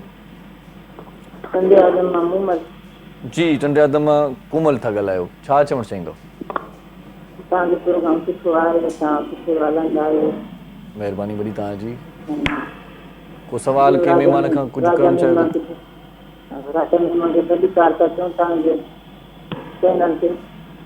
अच्छा, तव्हां पहिरियों दफ़ो कॉल कई आहे, तव्हांजे चवण जो मक़सदु इहो आहे जिते ताईं मां सम्झी सघां थो तव्हांजी आवाज़। जी जी जी, पहिरियों दफ़ो तव्हां कॉल कई आहे, तव्हांखे सुठो लॻे थो प्रोग्राम, को सवाल आहे त करणु चाहियो त भली कयो। अच्छा, अच्छा अच्छा, राजा मेमूर साहिब असांजे सथ में शामिल थियो, उनखे तव्हां भली कार चओ था, महिरबानी तव्हांजी, लख थोरा, उन ताईं बि इहो पैगाम पहुची वियो हूंदो। अनक़रीब उनजो प्रोग्राम राति जो रोज़ानो तव्हां ॾिसंदव, तक़रीबन 4 ॾींहं उनखे मिलिया आहिनि, 10 खां 12 वॻे ताईं। ठीकु आहे, वॾी महिरबानी तव्हांजी, तव्हां टेलीफोन करे असांजे प्रोग्राम में शामिल थियो। हाँ सर, अपनी बात हमारे जो मौजूदा वज़ीर-ए-आज़म हैं, उन्होंने ओहदा संभालते एक बात की थी, मेरे समेत पूरे नेशन ने बड़ा मजाक उड़ाया था। सही। Beggars are not chooser. सही। बात उनकी सही थी। अच्छा। जब तक आप नौकरी करेंगे सही तो मालिक की सुननी है। सही। आपने किसी जगह पे भी जिससे आपने पैसे आपको मिलने हैं, आपने उसकी सुननी है। सही। अपने आप इस मेरे ऑफिस की बात कर लें या ये आपका ऑफिस, आपका ये मीडिया हाउस है, बॉस की सुननी पड़ती है, क्योंकि बॉस ने पैसे देने हैं। प्रोग्राम के डायरेक्टर की सुननी पड़ती है, वो डायरेक्टर ने भी उनकी सुननी है जहाँ से उसने पैसे लेने हैं, और उन्होंने इसी तरह ये एक चेन चलती रहती है। तो अगर हम पाकिस्तान जो है पिछले 75 ईयर से मकरूज तर होता चला आ रहा है। तो हमने जो जड़ की मैंने बात की थी ना, जब मैंने बुनियाद की बात, मैंने गुत्थी की बात की थी, जो उलझी हुई है, वो सारी की सारी वो फसाद की जड़ जो है, बोन ऑफ कंटेंशन जो है, वो है आपका कर्जा। सही। जो आप कोई भी हुकूमत आती है तो उतारती नहीं है, बल्कि वो चढ़ाती है। तो अभी जब पिछले 3 साल में कुछ एक उम्मीद नज़र आ रही थी, उस उम्मीद को नज़र आते देखकर जो वो वाली कुव्वतें हैं जो ये चाहती हैं कि पाकिस्तान स्टेबल ना हो, ये डिस्टेबल रहे, अगर स्टेबल हुआ ऐसे ही है जैसे एक वडेरा साईं चौधरी मलक जो होता है ना इलाके का, वो देखता है कि अपने नीचे जितनी उसके इलाके की, गांव की, गोट की, विलेज की, किले की जो अवाम है, वो अगर उसमें से कोई पढ़ लिख गया, कोई बड़ा हो गया, तो वो फिर मुझे कल आंखें दिखाएगा। तो वो लोग देखते हैं कि अगर पाकिस्तान अपने पाँव पे खड़ा हो गया और उसके हालात ऐसे हो गए जैसे बहुत सारी वेस्टर्न कंट्रीज़ हैं, तो ये फिर कल हम इससे कैसे बचेंगे? हमारे बराबर आ जाएगा, हमारे साथ आके बैठेगा, या हमारे ऊपर चला जाएगा। तो इस चीज़ का मकसद ये कि कोई बैनुल-अक़वामी साजिश है। जी जी जी। अच्छा। बैनुल-अक़वामी साजिश है जिसमें वो ममालिक जो हैं पाकिस्तान के ख़िलाफ़, मुझे कोई वो नहीं है, इसमें अमेरिका है, इसमें इसराइल है, इसमें इंडिया है, ये शामिल हैं। अच्छा। पाकिस्तान के जो पिछले वज़ीर-ए-आज़म थे उसकी सोच ये थी कि सबके साथ दोस्ती रखनी है। अच्छा। बेशक वो इंडिया हो, बेशक वो अमेरिका हो, बेशक वो चाइना हो या रशिया हो, सबके साथ दोस्ती रखनी है। अब जब आप 3-3, 4-4 लोगों से फिर उनकी मर्जी होती, जो पैसे देता है ना, वो बात भी अपनी मनवाता है। वो कहता है आपने इतने बजे से इतने बजे तक काम करना है। जी बिल्कुल, आपने इतने बजे से इतने बजे तक काम करना है, इस दिन आपने छुट्टी करनी है, इतने दिन से ज़्यादा आप छुट्टी नहीं जा सकते। जो पैसे देता है ऐसी बात करता है ना, वो अपने रूल्स एंड रेगुलेशन आपसे दस्तखत करवा के अंगूठा लगवाता है। इसी तरह IMF, आप ना चाहते हुए आप कहते हैं ठीक है, हम इस तरह करते हैं कि हम पेट्रोल पे सब्सिडी उस टैक्स से दे देते हैं। वो हम IMF कहते हैं नहीं, आपने लोगों के ऊपर पैसे लोगों से वसूल करने हैं, बिजली से वसूल करें, गैस से वसूल करें, पेट्रोल से वसूल करें, और उन चीज़ों से वसूल करें जहाँ पे इंसान बोल नहीं सकता। मसलन आपके किसी ऐसी चीज़ पे टैक्स लगा देना, आप कहते हैं ठीक, इस गमले पे टैक्स लगा दें, आप कहेंगे मैं गमला लेता ही नहीं हूँ, फिर वो टैक्स किधर जाएगा? वो टैक्स आएगा ही नहीं। उस चीज़ पे टैक्स लगाओ जो इंसान जिससे दाएं बाएं ना हो सके। आटे पे टैक्स लगाओ, गंदम पे टैक्स लगाओ, चीनी पे लगाओ, और ये तेल पे लगाओ, वो जो ज़रूरियात ज़िंदगी इंसान की बहुत अहम है, उन पे टैक्स लगाओ। मैं तो कहता हूँ सर, ये हमारे सिंगर हैं साईं नवीद जिसकानी, इन पे भी टैक्स लगना चाहिए। अभी लगाए ना, लगा दें सर, लगा दें। भाई टैक्स वारा अची विया त इनकम टैक्स वारा, हाणे कलाम चङो ॿुधाए कोन त टैक्स लॻी वेंदई। तुंहिंजे सिर जो कसम ॾाढो प्यारो आहे, तुंहिंजे सिर जो कसम हिकु सुहिणे सूरत बि अथई, प्यारो जिस्म ॾाढो प्यारो आहे, तुंहिंजे सिर जो कसम ॾाढो प्यारो आहे।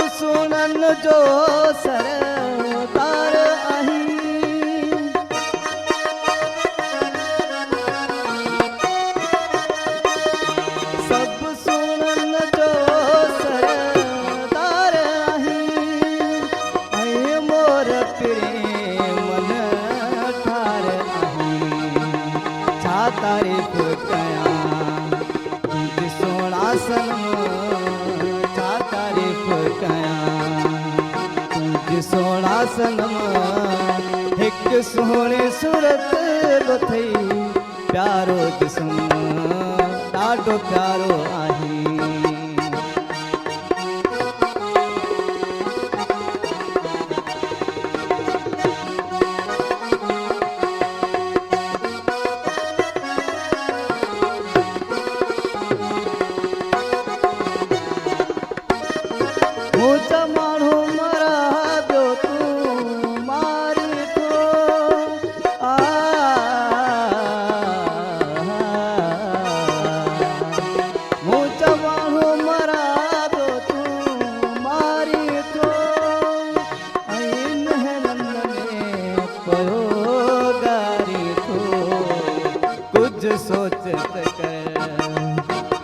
सोहणा सनम कुछ सोचत कर मुंहिंजा सोहणा सनम हिकु सुहिणे सूरत बि अथई प्यारो जिस्म ॾाढो प्यारो आहीं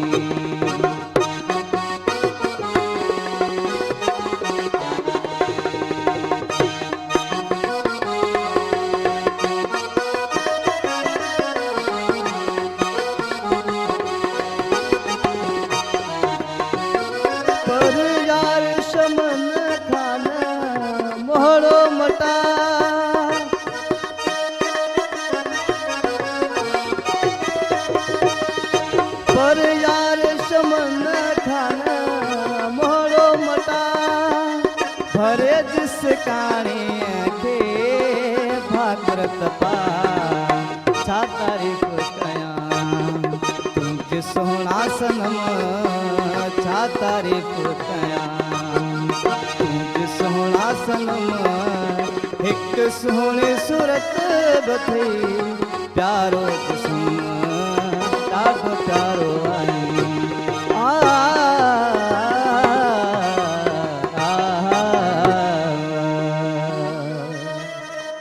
वाह साईं नवी साहब ये जेके तव्हां आख़िर में वरी पलटा पिया न इन वाह जो कमु कयो यार असल में ॾाढो सुठो थो ॻाईं कलाम ॾाढा सुठा थो ॻाईं पर असांखे सम्झ में नथी अचे असांजा मौसीक़ार बि सम्झी नथा सघनि वाइड़ा थी विया आहिनि त हे छा वॼाए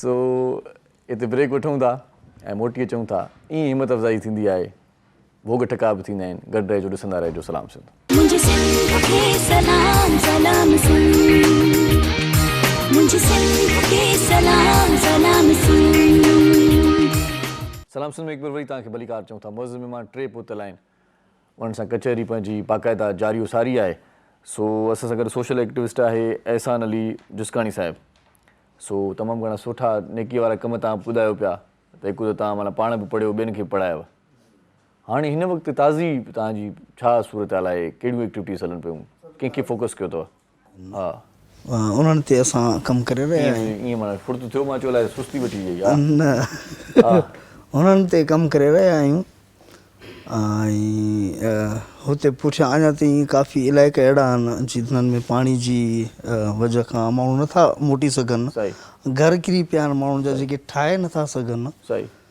त उहे हिते असां वटि माड़ीपुर में बि कुझु रहियल आहिनि रेंटेड आहिनि उहे वरी कुझु माना हू पाण बि उन्हनि खे कमनि ते लॻायो आहे कुझु ईअं त न असां पर हू कुझु पाण बि महिनत मज़दूरी करे उन्हनि सिस्टमनि खे हलाइनि पिया कुझु वरी असां जी जी ऐं उनखां पुठियां जेके कैंप ते रहियल आहिनि हिकिड़ो कैंप आहे रईस ॻोठ में अच्छा हा उते असांजा जेके हुते हेड ऑफ डिपार्टमेंट माना आहे नूरदीन नूरदीन जमाली साहिबु जी जी त उनजी असां सुपरविज़न में कमु करे रहिया आहियूं उते असांजी पूरी टीम आहे नूरदीन जमाली साहिबु आहे मंसूर डावर भाउ आहे वाहिद मोगेरी आहे ॿिया दोस्त आहिनि मुनीर मक्सी साहिबु आहे त हींअर उते रईस ॻोठ में जेको कैंप लॻल आहे उते 700-800 खेमा आहिनि हुननि ते कमु करे रहिया आहियूं कीमनि ते छाजो कमु था कयो मतिलबु सर उन्हनि जो फूड उन्हनि जो हेल्थ इहो ॿुधायो न साईं अक्सर कम जी ॻाल्हि आहे त उन्हनि खे छा कयो माना खाधे पीते शयूं ॾियो था जी जी गरम कपिड़ा ॾियो था हा बिल्कुलु रिहाइश जे लाइ को बंदोबस्तु सुठो कयो था हा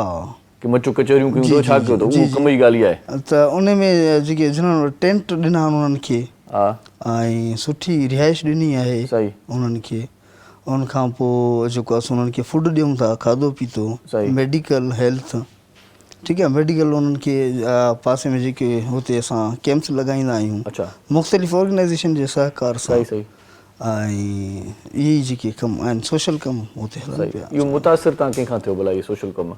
हिकिड़ा त मुतासिर माना इंस्पायरेशन, ॿियो बोर्ड मुतासिर तव्हां चओ था उहे बि आहिनि। जी, मां कंहिं मां मुतासिर थियुसि जो मां इन फील्ड में आयुसि। सर 2010 में जॾहिं हिते कैंप लॻी ऐं ईअं वियो हुउसि, अच्छा माना ॾिसणु, अच्छा त उते छा थियो ॾिठुमि त असांजा जेके दोस्त हुया सीनियर असांखां एजिड हुया, उहे तव्हां कंपेक्ट। छो ॾिसण वियो? माना तव्हांखे कहिड़ी का इंफॉर्मेशन मिली हुई त हिते को हाथी हा, आया आहिनि, न शींहं आया आहिनि, न सर, हाथी पखी न आया आहिनि, आहिनि, हाथी न चिड़ियाघर छा आहे? आहिनि, बोर्ड मुतासिर आया आहिनि। अच्छा त असां चयो त हुननि जी हींअर छा कैफ़ियत हूंदी, छा माना अच्छा, ॾुक हुननि जी वंढण जो। हालत हूंदी, सही त हुननि खे वञी ॾिसूं। पोइ जेको थिए हुते जेॾीमहिल पहुतासीं त माना कमनि में पोइ संगत सां लॻी वियासीं गॾु। सही। 2010 में उतां खां पोइ शुरू थियासीं। सही त जेको ॾिसो न सर, असांजा मारूड़ आहिनि, असांजा माण्हू आहिनि, ऐं अन जेका बि इंसान तबिको आहे पंहिंजी भला ईअं पंहिंजी सर्किल जी ॻाल्हि कयूं पाण, ओड़े पाड़े में ख़िदमत गुज़ार आहियो?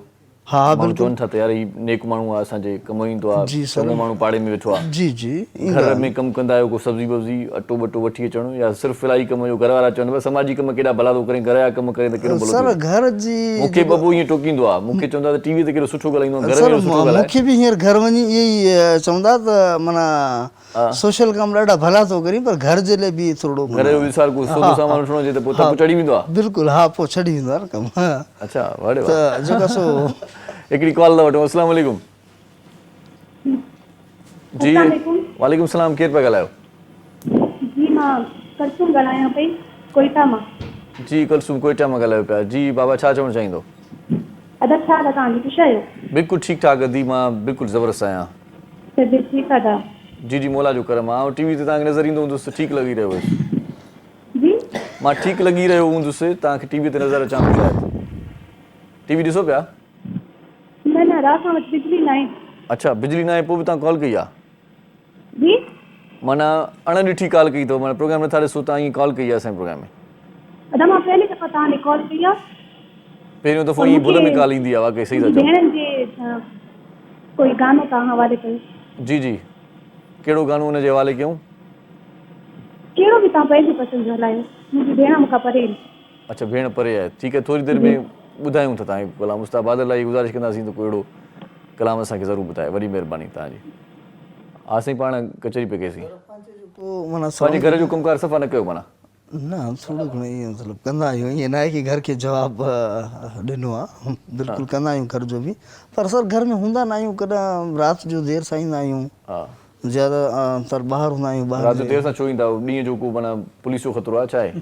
ॿधी वेंदी, राति जो देरि सां छो था अचो? को कमु आहे, पाणीअ वारे ते वञो? न, सही था चओ, सही तव्हां बिल्कुलु सही था चओ त ॾींहं जो पुलिस जो ख़तरो हूंदो आहे, तॾहिं त माण्हू देरि सां ईंदो आहे न। ख़बर ई न आहे छापा पुलिस जा राति जो लॻंदा आहिनि? हा न सर, असां वटि माना राति जो पुलिस छापा छो हणंदी आहे? ख़बर आहे त हीउ जेको आहे मौजूदु हूंदो, पंहिंजे घर हूंदो, सुतल हूंदो, अक्सर 3 बजे खां पोइ छापा लॻंदा आहिनि। पर कमकार त ॾींहं जो हूंदा आहिनि न सर, राति जो ॿाहिरि मां कहिड़े कमनि सां ईंदुसि? सही सही, कमकार ॾींहं जो पूरो ॾींहुं माना ॿाहिरि? तक़रीबन ॿाहिरि हूंदा आहियूं। वाह वाह, जी। माना घर जो सौदो सिर्फ़ु माना उतां वठी ईंदा आहियो, शाम जो जॾहिं राति जो मोटंदा आहियो? जी, ॿाहिरि बि आहिनि। अच्छा जी। हूअ महांगाई ख़बर अथव केतिरी थी वधी वई आहे? हा सर, महांगाई हींअर भिंडी घणे किलो आहे ख़बर आहे तव्हांखे? न सर। पटाटा घणे किलो आहिनि?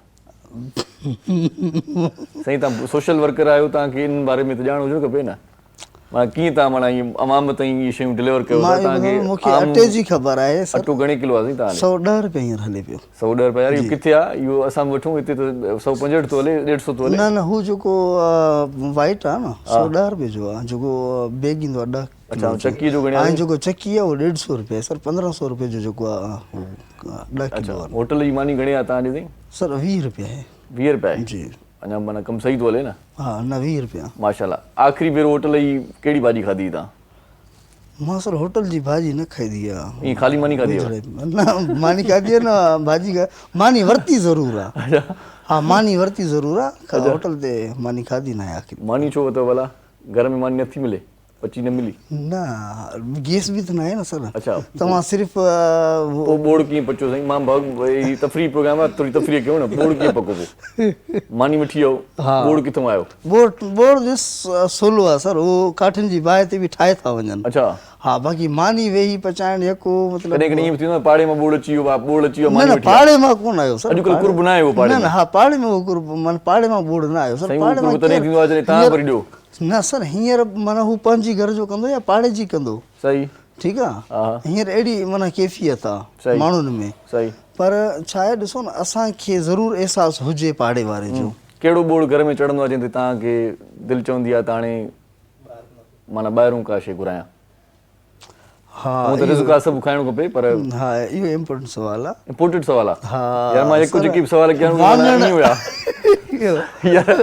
यार ही ज़फ़र ई छा आहे मां चयोमांसि त कहिड़ी भाॼी जेको आहे सो तव्हांखे न वणंदी आहे इहो इम्पोर्टेंट सुवालु आहे ॿिया सुवाल सभु ईअं हुया इहो वाङण जॾहिं ठहंदा आहिनि न वाङण पोइ मुंहिंजो दिलि न चवंदो आहे तव्हां त जिसकणी आहे वाङणनि ते सुमरा चढ़ंदा आहिनि न न वाङण ठहंदा आहिनि असांजे घर पोइ उन ॾींहुं माना दिलि चवंदो आहे ॿाहिरां कुझु घुराए वाङण तरियल या पकायल पकायल तरियल त सुठा हूंदा आहिनि तरियल सुठा हूंदा हा आहिनि तरियल कॾहिं पाण रधो पचाव कयो साईं न सर बिल्कुलु सफ़ा न न कपिड़ा धो पाण न न कपिड़ा बि न सफ़ा न न घर जा पखा कॾहिं साफ़ कयव न सर बाक़ी छा कयो घर में तव्हांजे हुजण जो कहिड़ो फ़ाइदो आहे मां ॾिसो न घर में जेका सची ॻाल्हि हुजे छो मां वेही हिते चवां न मां हीअ बि कंदो आहियां मां हू बि कंदो आहियां मां न कयां नी इहे कम घर जा हा ॿाहिरि जा तक़रीबन सभु ॿाहिरि सर जेॾी महिल सोशल कमनि में हूंदा आहियूं बाक़ाइदे मज़दूरी जे स्कूल ॿाहिरि स्कूल वेझो आहे पाणी लाइ वेंदा आहिनि पाणी लाइ वेंदा आहिनि जी सर अच्छा पढ़ंदा आहिनि हिन जो मतिलबु इहो थियो जी मां चयो ॿाहिरि जो कमु इहो थियो न साईं ॿाहिरि ॿार स्कूल छॾे अचणु वरी स्कूल वठी वञणु ॿाहिरि न उहो पाण हलिया वेंदा आहिनि ऐं पाण स्कूल पहुचंदो आहे सवेर मूंखे पहुचणो हूंदो आहे स्कूल सही सही गर्मी में कॾहिं बर्फ़ वठणु विया ॿाहिरि वियो गर्मी में हा सीअ में त बर्फ़ न वठबी न साईं सर फ्रिज आहे न साईं बिजली कोन हूंदी आहे न ॻोठनि में चवनि था न ॻोठ हाणे हिते कराची में रहो था बर्फ़ जी हिते रमज़ान में ज़रूरत पवंदी आहे पोइ ॿाहिरि वठणु वेंदा आहियो बर्फ़ ॿाहिरि वेंदा आहिनि वठणु ॿाहिरि तव्हां माना को कमु न कयो तव्हां कहिड़े क़िस्म जा सोशल आहियो सर मां सभु ॿाहिरनि ते छॾींदव कमु ॿार पाण स्कूल वेंदा आहिनि पढ़णु बाक़ी तव्हां छा ॿार पाण वेंदा आहिनि हा स्कूल मां स्कूल उन्हनि खां पहिरियां पहुचंदो आहियां स्कूल आहे न सर तव्हां पढ़ंदा आहियो न पढ़ाईंदो आहियां हा स्कूल मां पाण पहिरियां पहुचंदो आहियां पोइ वरी ॿार पुठियां ईंदा आहिनि अच्छा ऐं जेॾी महिल छुटी थींदी आहे उनखां पुठियां वरी निकिरी वेंदा आहियूं तव्हांजे दिलि में मुंहिंजे लाइ छा थो अचे ख़्यालु सुठो प्यार आहे न न प्यार आहे सर दिलि चए थी ॿाहिरि निकिरी सर तव्हां मुंहिंजो माना मूंखे पाण चओ था त मां हींअर पाण में ॾिसां थो त मां ॿाहिरि अगरि दोस्तनि जा कमु कयां पियो या हुननि जी ख़िदमत कयां पियो या ॿाहिरि सोशल कमु पिया कयूं त घर में आऊं छा थो कयां कॾहिं माना सोशल एक्टिविटी में एॾा मसरूफ़ हुजो वार ठहिराइण विसरी विया 2 महीना थी विया हा सर बिल्कुलु सर हाणे फील्ड में हाणे बोर्ड मुतासिर में जेको हाणे हलियो पिए इन कैंप में हुयासीं 3 महीना मुसलसल जेको आहे सो तव्हां मुंहिंजा लाइव हूंदा फेसबुक ते ॾिसो त छा हालत थी वई उनखां पहिरियां ॾिसो ॾाढी वॾी थी वई वार वॾा थी विया रंग सफ़ा माना अहिड़ो थी वियो जो मां 24 कलाक कम ते कयोसीं सही सही 2-3 कलाक राति जो आराम मिलंदो हो पोइ इहो साईं कॾहिं वारनि जो लाभारो कॾहिं करायो उनखां पुठियां 2 महीननि खां पुठियां वरी करायो महीना माना हिकु वार छॾींदा हुआ हा वाह वाह माना पोइ त तव्हां माना गुड लुकिंग थी विया हूंदो वार वॾा त माना सर एॾी हालत थी वई तव्हां गुड लुकिंग था छो अच्छा उन में छो छा नज़र ईंदो माना वेंजा हुयो जी वेंजा हुयो न वारनि में माना चीड़ पइजी वेंदी आहे न साईं चीड़ न ईअं चीड़ कीअं पवंदी जॾहिं तव्हां डेली फ्रेश थियो था पोइ छो चीड़ पवंदी पर छा हो जो सुबुह जो असां उते कैंप में उथंदासीं नाश्ते जो टेंशन अच्छा ठीकु आहे ॿारनि तव्हांखे छो नाश्ते जो टेंशन उहो जेकी ॿिया हुया सर पहिरियों मां अलॻि हुयुसि न स्कूल में हुयुसि हुनजो हेड आऊं तव्हांखे पंहिंजे खाइण जो टेंशन हो सर स्कूल में जेॾी महिल कैंप हुयो त ओॾी महिल आऊं हुनजो हेड हुयुसि नाश्ते जो टेंशन तव्हांखे हुयो हा सर पंहिंजे खाइण जो टेंशन हो या ॿियनि खे ॾियण जो जेके असां वटि बोर्ड मुतासिर आयल हुया सुबुह नाश्ते जो टेंशन माना अलाउ करे मूंखे मिले ईअं वरी खपी वञे सुबुह जो सवेर जेॾी महिल इहे ईंदा हा न माना मुतासिर खंड चांहि वठण जे लाइ ऐं खीर वठण जे लाइ त उहो असांखे माना उहो करिणो हूंदो हुनखे सुबुह जो सवेरे उथी 5 बजे खां सर शुरू कंदा हुआसीं उन्हनि खे खंड चांहि ॾियणु वरी उहो असां नाश्ते खां जीअं ख़तमु कयोसीं वरी मानी सैलानी ॾींदी हुई सही लेकिन डिस्ट्रीब्यूशन त पाण कॾहिं ईअं थियो खंड जी जॻह ते लूण ॾेई छॾियो हुजेव न सर खंड हाणे कीअं ईअं थींदो त ईअं निंड मां उथियासीं ताज़ो माना निंड मां उथी खेप न साईं न सर ईअं कॾहिं बि न थियो न का शिकायत अहिड़ी कोन आई न वाह वाह कॾहिं बि अहिड़ी शिकायत पोइ ॿूड़ मुतासिर चांहि पाण ठाहिनि हा पाण ठाहींदा तव्हांखे पीआरनि न असांजी पंहिंजी पाण ठाहींदा हुआसीं सर यार एतिरी ख़िदमत हुननि खे बि करणु खपे तव्हां माना अकेला आहियो असां पंहिंजी पाण ठाहींदा हुआसीं अच्छा हा पोइ तव्हां जॾहिं ठाहींदा आहियो तव्हां ठाहींदा आहियो त हुननि खे छो पिया ठाहिरायो हिकिड़ो देगड़ो ठाहियो आहे सभु पीओ आहे त माना कमु ख़र्चु उहो असां फर्स्ट टाइम उहो कयोसीं लेकिन उन में छा पियो थिए हिकिड़ो देगड़ो ठाहियोसीं पोइ असां हारजी पियो न हारजी छो पवंदो सर उन में छा हो जो चाहे हिकिड़ो देगड़ो ठाहियूं पिया न त पोइ डिस्ट्रीब्यूशन में माना मसइलो पियो थिए पोइ सभु कंहिंखे ॾेई छॾीसीं केरु दाह न करे त मूंखे घटि मिली मूंखे वधीक मिली सही ऐं मानी सैलानी जी तरफ़ ईंदी हुई मानी उहा पाण डिस्ट्रीब्यूट कंदा हुआ माना जेके असांजा वॉलंटियर्स हूंदा हुआ उहे वञी हुननि खे पंहिंजे रूम्स में खाराईंदा हुआ ठीकु आहे हिकिड़ी रूम में 5-5 6 फैमिलीज़ हूंदियूं हुयूं सही पोइ सभिनि खे अलॻि अलॻि मानी पोइ वरी राति जी मानी हलो हिन से अञा कचरी कंदासीं असां सां गॾु माशाल्लाह असां अनवर खुर्शीद साहब गॾु अनवर खुर्शीद साहब जैसे पहले हमने बताया आपने बताया बल्कि कि अनापरस्ती और ये लेकिन एक बात है कि हमारी कौम मज़ाहमत नहीं करती कुछ भी कर दें कितनी भी चीज़ें मुसलत कर दें लेकिन कोई आवाज़ नहीं उठा रहा सब ऐसे गूंगे बहरे बने हुए हैं किसी को कोई तकलीफ ही नहीं है क्या पाकिस्तान इतना खुशहाल हो गया क्या है देखें तकलीफ तब होना कि कोई ज़माना था एहतजाज हुआ करते थे परसेंटेज देखें कि ये जो कुछ भी हो रहा है इसका इफेक्ट किस शख्स पे हो रहा है सही इसका इफेक्ट सबसे पहले तो हो रहा है मुलाजमीन को जो तनख्वाहदार तबका को कहते हैं सही तनख्वाहदार 2 किस्म के हैं एक सरकारी हैं और एक हैं प्राइवेट निजी जो होते हैं तो इन दोनों की तनख्वाह जिस रेशो से बढ़ती है सालाना इन्फ्लेशन जो अभी हुई है वो बहुत ज़्यादा हो गई है अच्छा। आम तौर पे इन्फ्लेशन भी इतनी होती थी जितनी तनख्वाह बढ़ती थी तकरीबन 8-10% तनख्वाह बढ़ती थी और 8-10% इन्फ्लेशन होती थी अभी इन्फ्लेशन 50% से ऊपर चली गई है अच्छा। इस दफ़ा सही वो तनख्वाहदार तबके के अलावा आप जिस मर्ज़ी को देख लें आप बाहर निकलें रिक्शे वाले को रोकें उसको कहेंगे जी मैंने इधर जाना है तो वो आपसे 100 की बजाय 200 मांगेगा उसने अपना खाता पूरा करना प्याज बेचने वाले सब्ज़ी बेचने वाले जो भी शख्स है उसने अपना हिसाब पूरा कर लेना है बस वाले ने किराया बढ़ा देना है चीनी वाले ने चीनी महंगी कर देनी है शरबत वाले ने शरबत महंगा कर देना किसी को कोई इफेक्ट नहीं होता अपना उल्लू सीधा किया हुआ है आप वो रिक्शे वाले को कहेंगे जी ओके जी CNG बंद है पेट्रोल पे चलना है पैसे ज़्यादा ले रहा हूँ तो इस तरह से जितने भी काम करने वाले आप मार्केट में चले जाएँ जो कपड़ों पे आ जाएं अगर आप अब कपड़ा जो आप 300 का ले रहे थे वो 400 का हो गया है जो पैंट आप 1000 की ले रहे थे वो 1200 की हो गई है आप खाना खाने चले जाएं जो किसी काम हो रहा है किसी को लोगों के काम चल रहे हैं ना वो एट द होल नेशन को उस तरह से इफेक्ट नहीं हो रहा तनख्वाहदार तबका अगर वो सरकारी मुलाजमीन बाहर आ जाते हैं फिर वो उनको आपस में बड़े अच्छे तरीके से समझाया आपने मैं खुद परेशान हो रहा था कि चल कैसे रहा है मुल्क ये अच्छी बात बता दी कि हर कोई अपना उल्लू सीधा कर रहा है ना हमारी कौम अभी सोई हुई है सर लेकिन हम जाग रहे हैं सर एक ब्रेक का टाइम है क्योंकि जागेंगे नहीं ब्रेक नहीं लेंगे तो कोई हादसा हो सकता है सर एक छोटा सा वक्फा ले लेते हैं गड रहे जो रिसना रहे जो सलाम सिंध मुझे सिंध के सलाम सलाम सिंध मुझे सिंध के सलाम सलाम सिंध सलाम सिंध में एक बार वरी तव्हांखे भलीकार चऊं था असां सां गॾु मौज़ूद महिमान अनवर खुर्शीद साहिबु ऐं एहसान अली जिसकाणी ऐं साईं नवीद जिसकाणी साहिब असां गॾु आहिनि उस्ताद बादल लाई ऐं मोहम्मद अली आउं इरशाद जागीराणी तव्हां मूंसां गॾु आहियो इहो सॼो सहकार आहे गॾियल सिल प्रोग्राम आहे तंहिंजे करे तव्हांजी ख़िदमत में हाज़िर आहियूं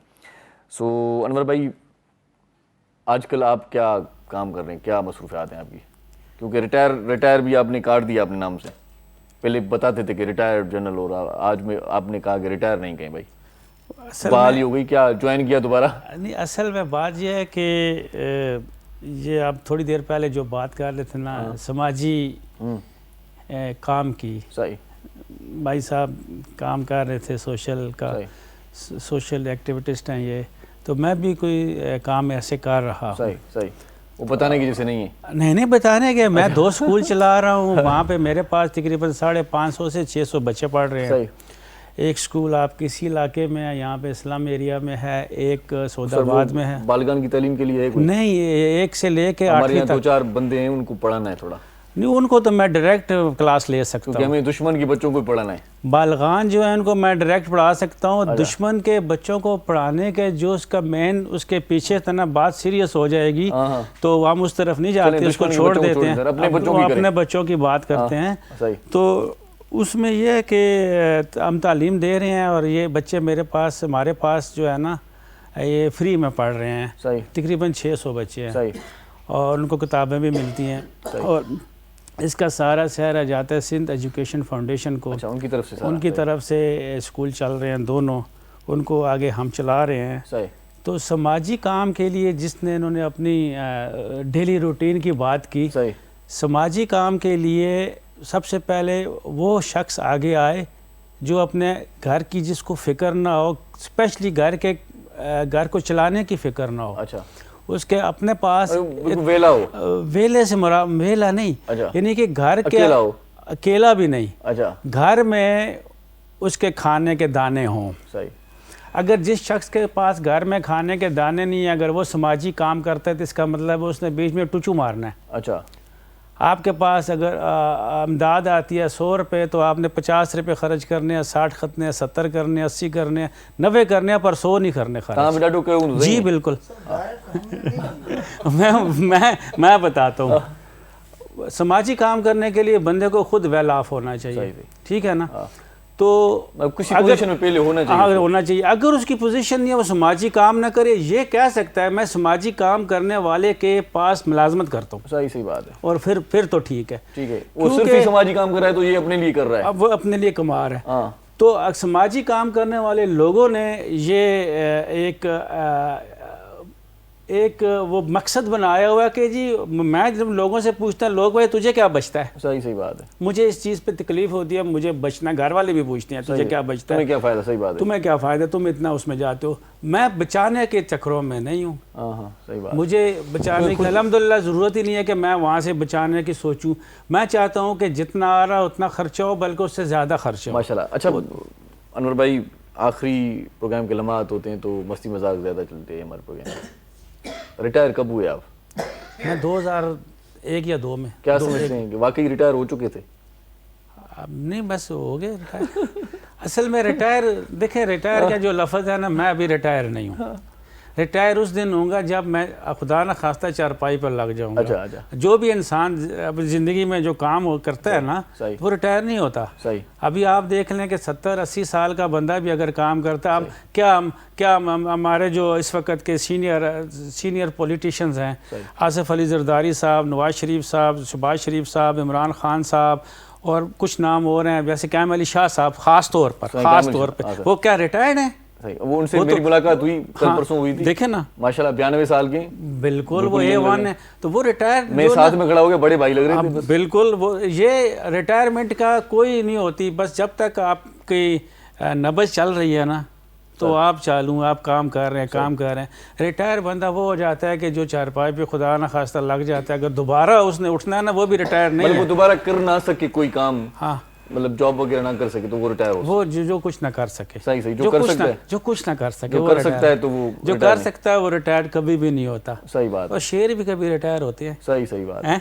ये चलते रहता है। तो ये इसी तरह रिटायरमेंट वाला लफ्ज वैसे ही अच्छा नहीं है। सही। तो इसकी जगह अगर स्विच ओवर हो गया। अच्छा, आपसे राय ली जाए, रिटायर वाला लफ्ज अच्छा नहीं है, ये मिटा दिया जाए, इसकी जगह क्या ऐड करना चाहेंगे? रिटायर की जगह क्या होना चाहिए? साहब कह दे। साहब। हाँ जी साहब। देखें, एक आदमी है, उसने आप कई ऐसे देख लें।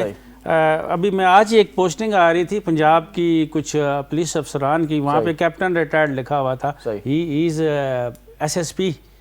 तो वो कैप्टन रिटायर हो गए, ख़त्म हो गए। अभी वो SSP है, वहाँ से SP से रिटायर होंगे, फिर अपना कोई कारोबार करेंगे, शायद उनको दोबारा मुलाजमत मिल जाए।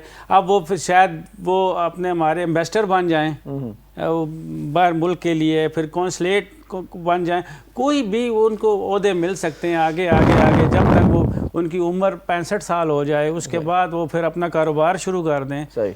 अभी आप देख लें, हम इस वक्त इंडस्ट्रियल एरिया में बैठे हुए हैं और यहाँ पे देखें कितनी बड़ी बड़ी फैक्ट्रियाँ जिनके मालिकान हैं 70 साल 80 साल के होंगे, फिर भी हमें काम नहीं मिल रहा वहाँ पे। आपको नहीं मिल रहा, मगर वो तो कर रहे हैं ना।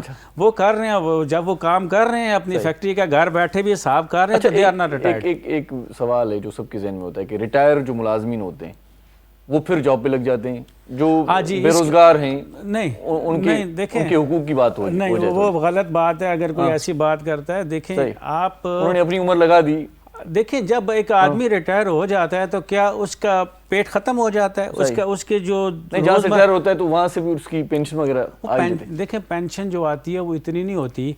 एक तो कम्यूट हो जाती है, जिसको दूसरे अल्फाज में एक जैसे गोल्डन हैंडशेक कह ले, तकरीबन। तो आप ये कहना है मुझसे रिटायर बंदे का वो पेट खत्म नहीं होता, पेट खत्म नहीं होता, उसके बच्चे होते हैं। देखें एक बंदा अगर एक बंदा अपनी 40 या 50 साल की उम्र में जिस वक्त वो होता है ना, उसके बच्चे स्कूल गोइंग या कॉलेज गोइंग होते हैं। और जब वो रिटायर होता है, अगर 60 साल की उम्र में होता है या किसी भी उस जगह पे होता है, तो उसके बच्चे भी यूनिवर्सिटियों वाले हो जाते हैं। पहले उसका खर्चा 1 लाख था, तनख्वाह 1 लाख थी, अब उसका खर्चा 1.5 लाख हो गया, तनख्वाह 50,000 हो गया, वो पेंशन जो है।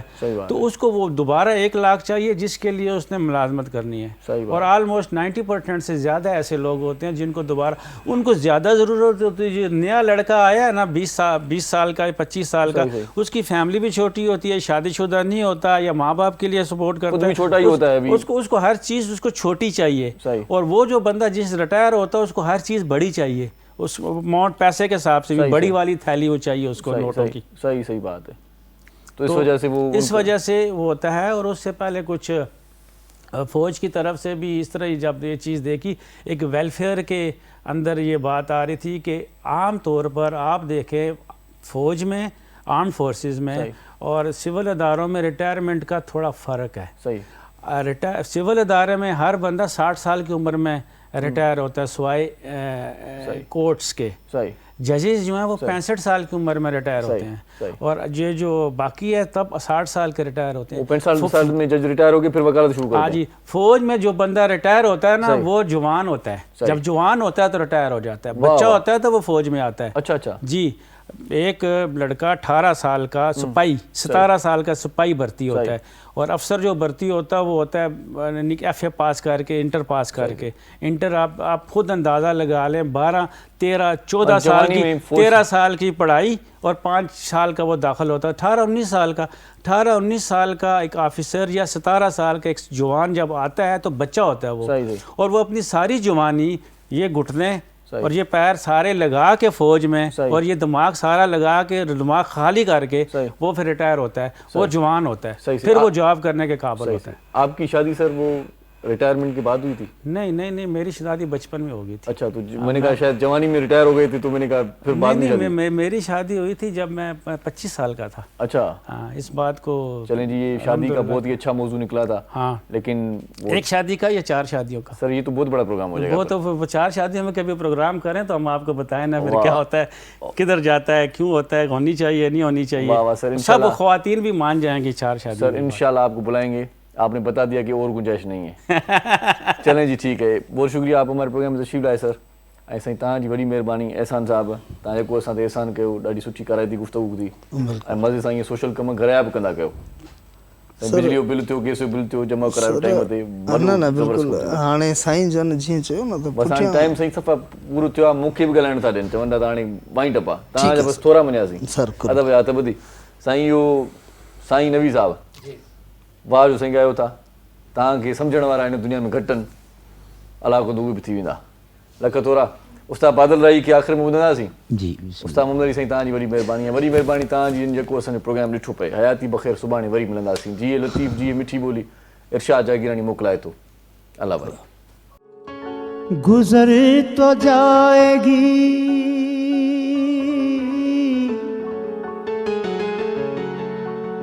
तेरे बगैर भी, लेकिन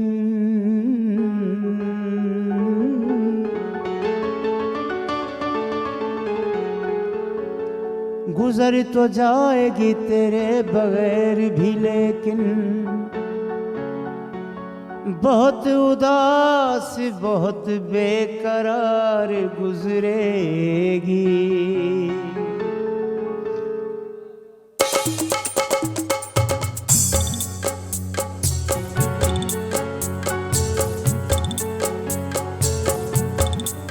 खुदा करे कि मोहब्बत में ये मकाम आए, खुदा करे कि मोहब्बत में ये मकाम आए।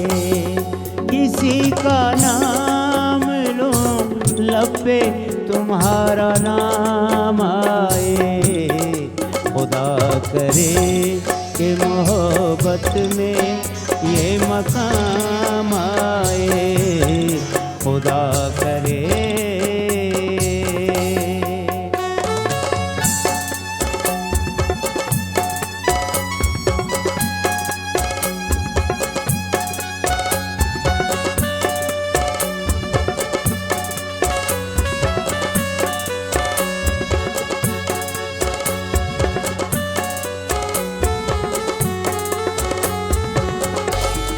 कुछ इस तरह से जिए जिंदगी बसर न हुई,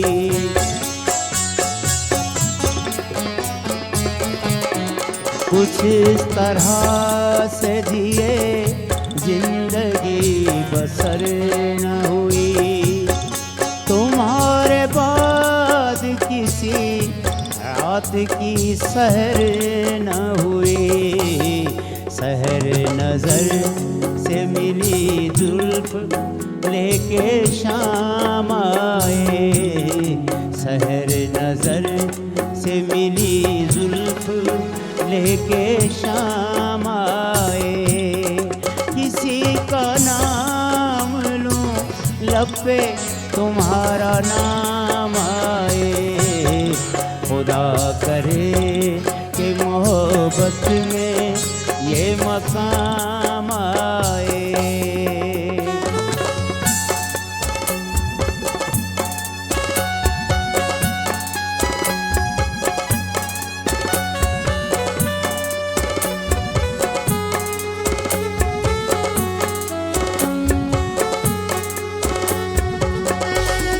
खुद अपने घर में वो मेहमान बन के आए हैं,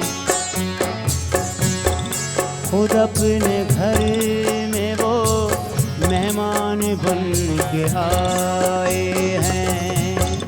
सितम तो देखिए अनजान बन के आए हैं, हमारे दिल की तड़प आज कुछ तो काम आए, हमारे दिल की तड़प आज कुछ तो काम आए। किसी का नाम लूं लब पे तुम्हारा नाम आए, खुदा करे कि मोहब्बत में ये मकाम आए।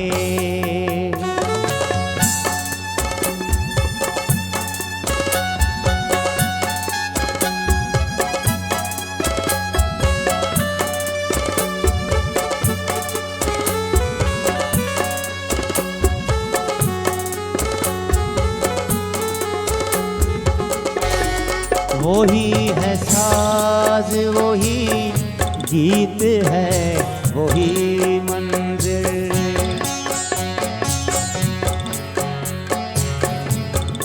वही है साज वही गीत है वही मंदिर।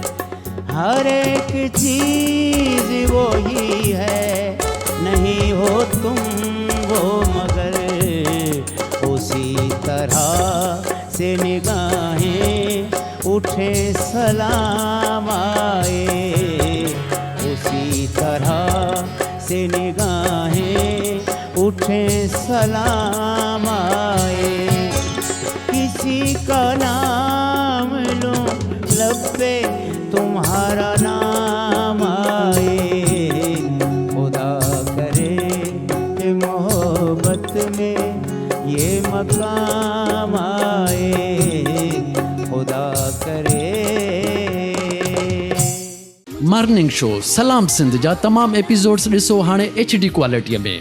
विज़िट करियो असांजो YouTube channel Sindh TV HD।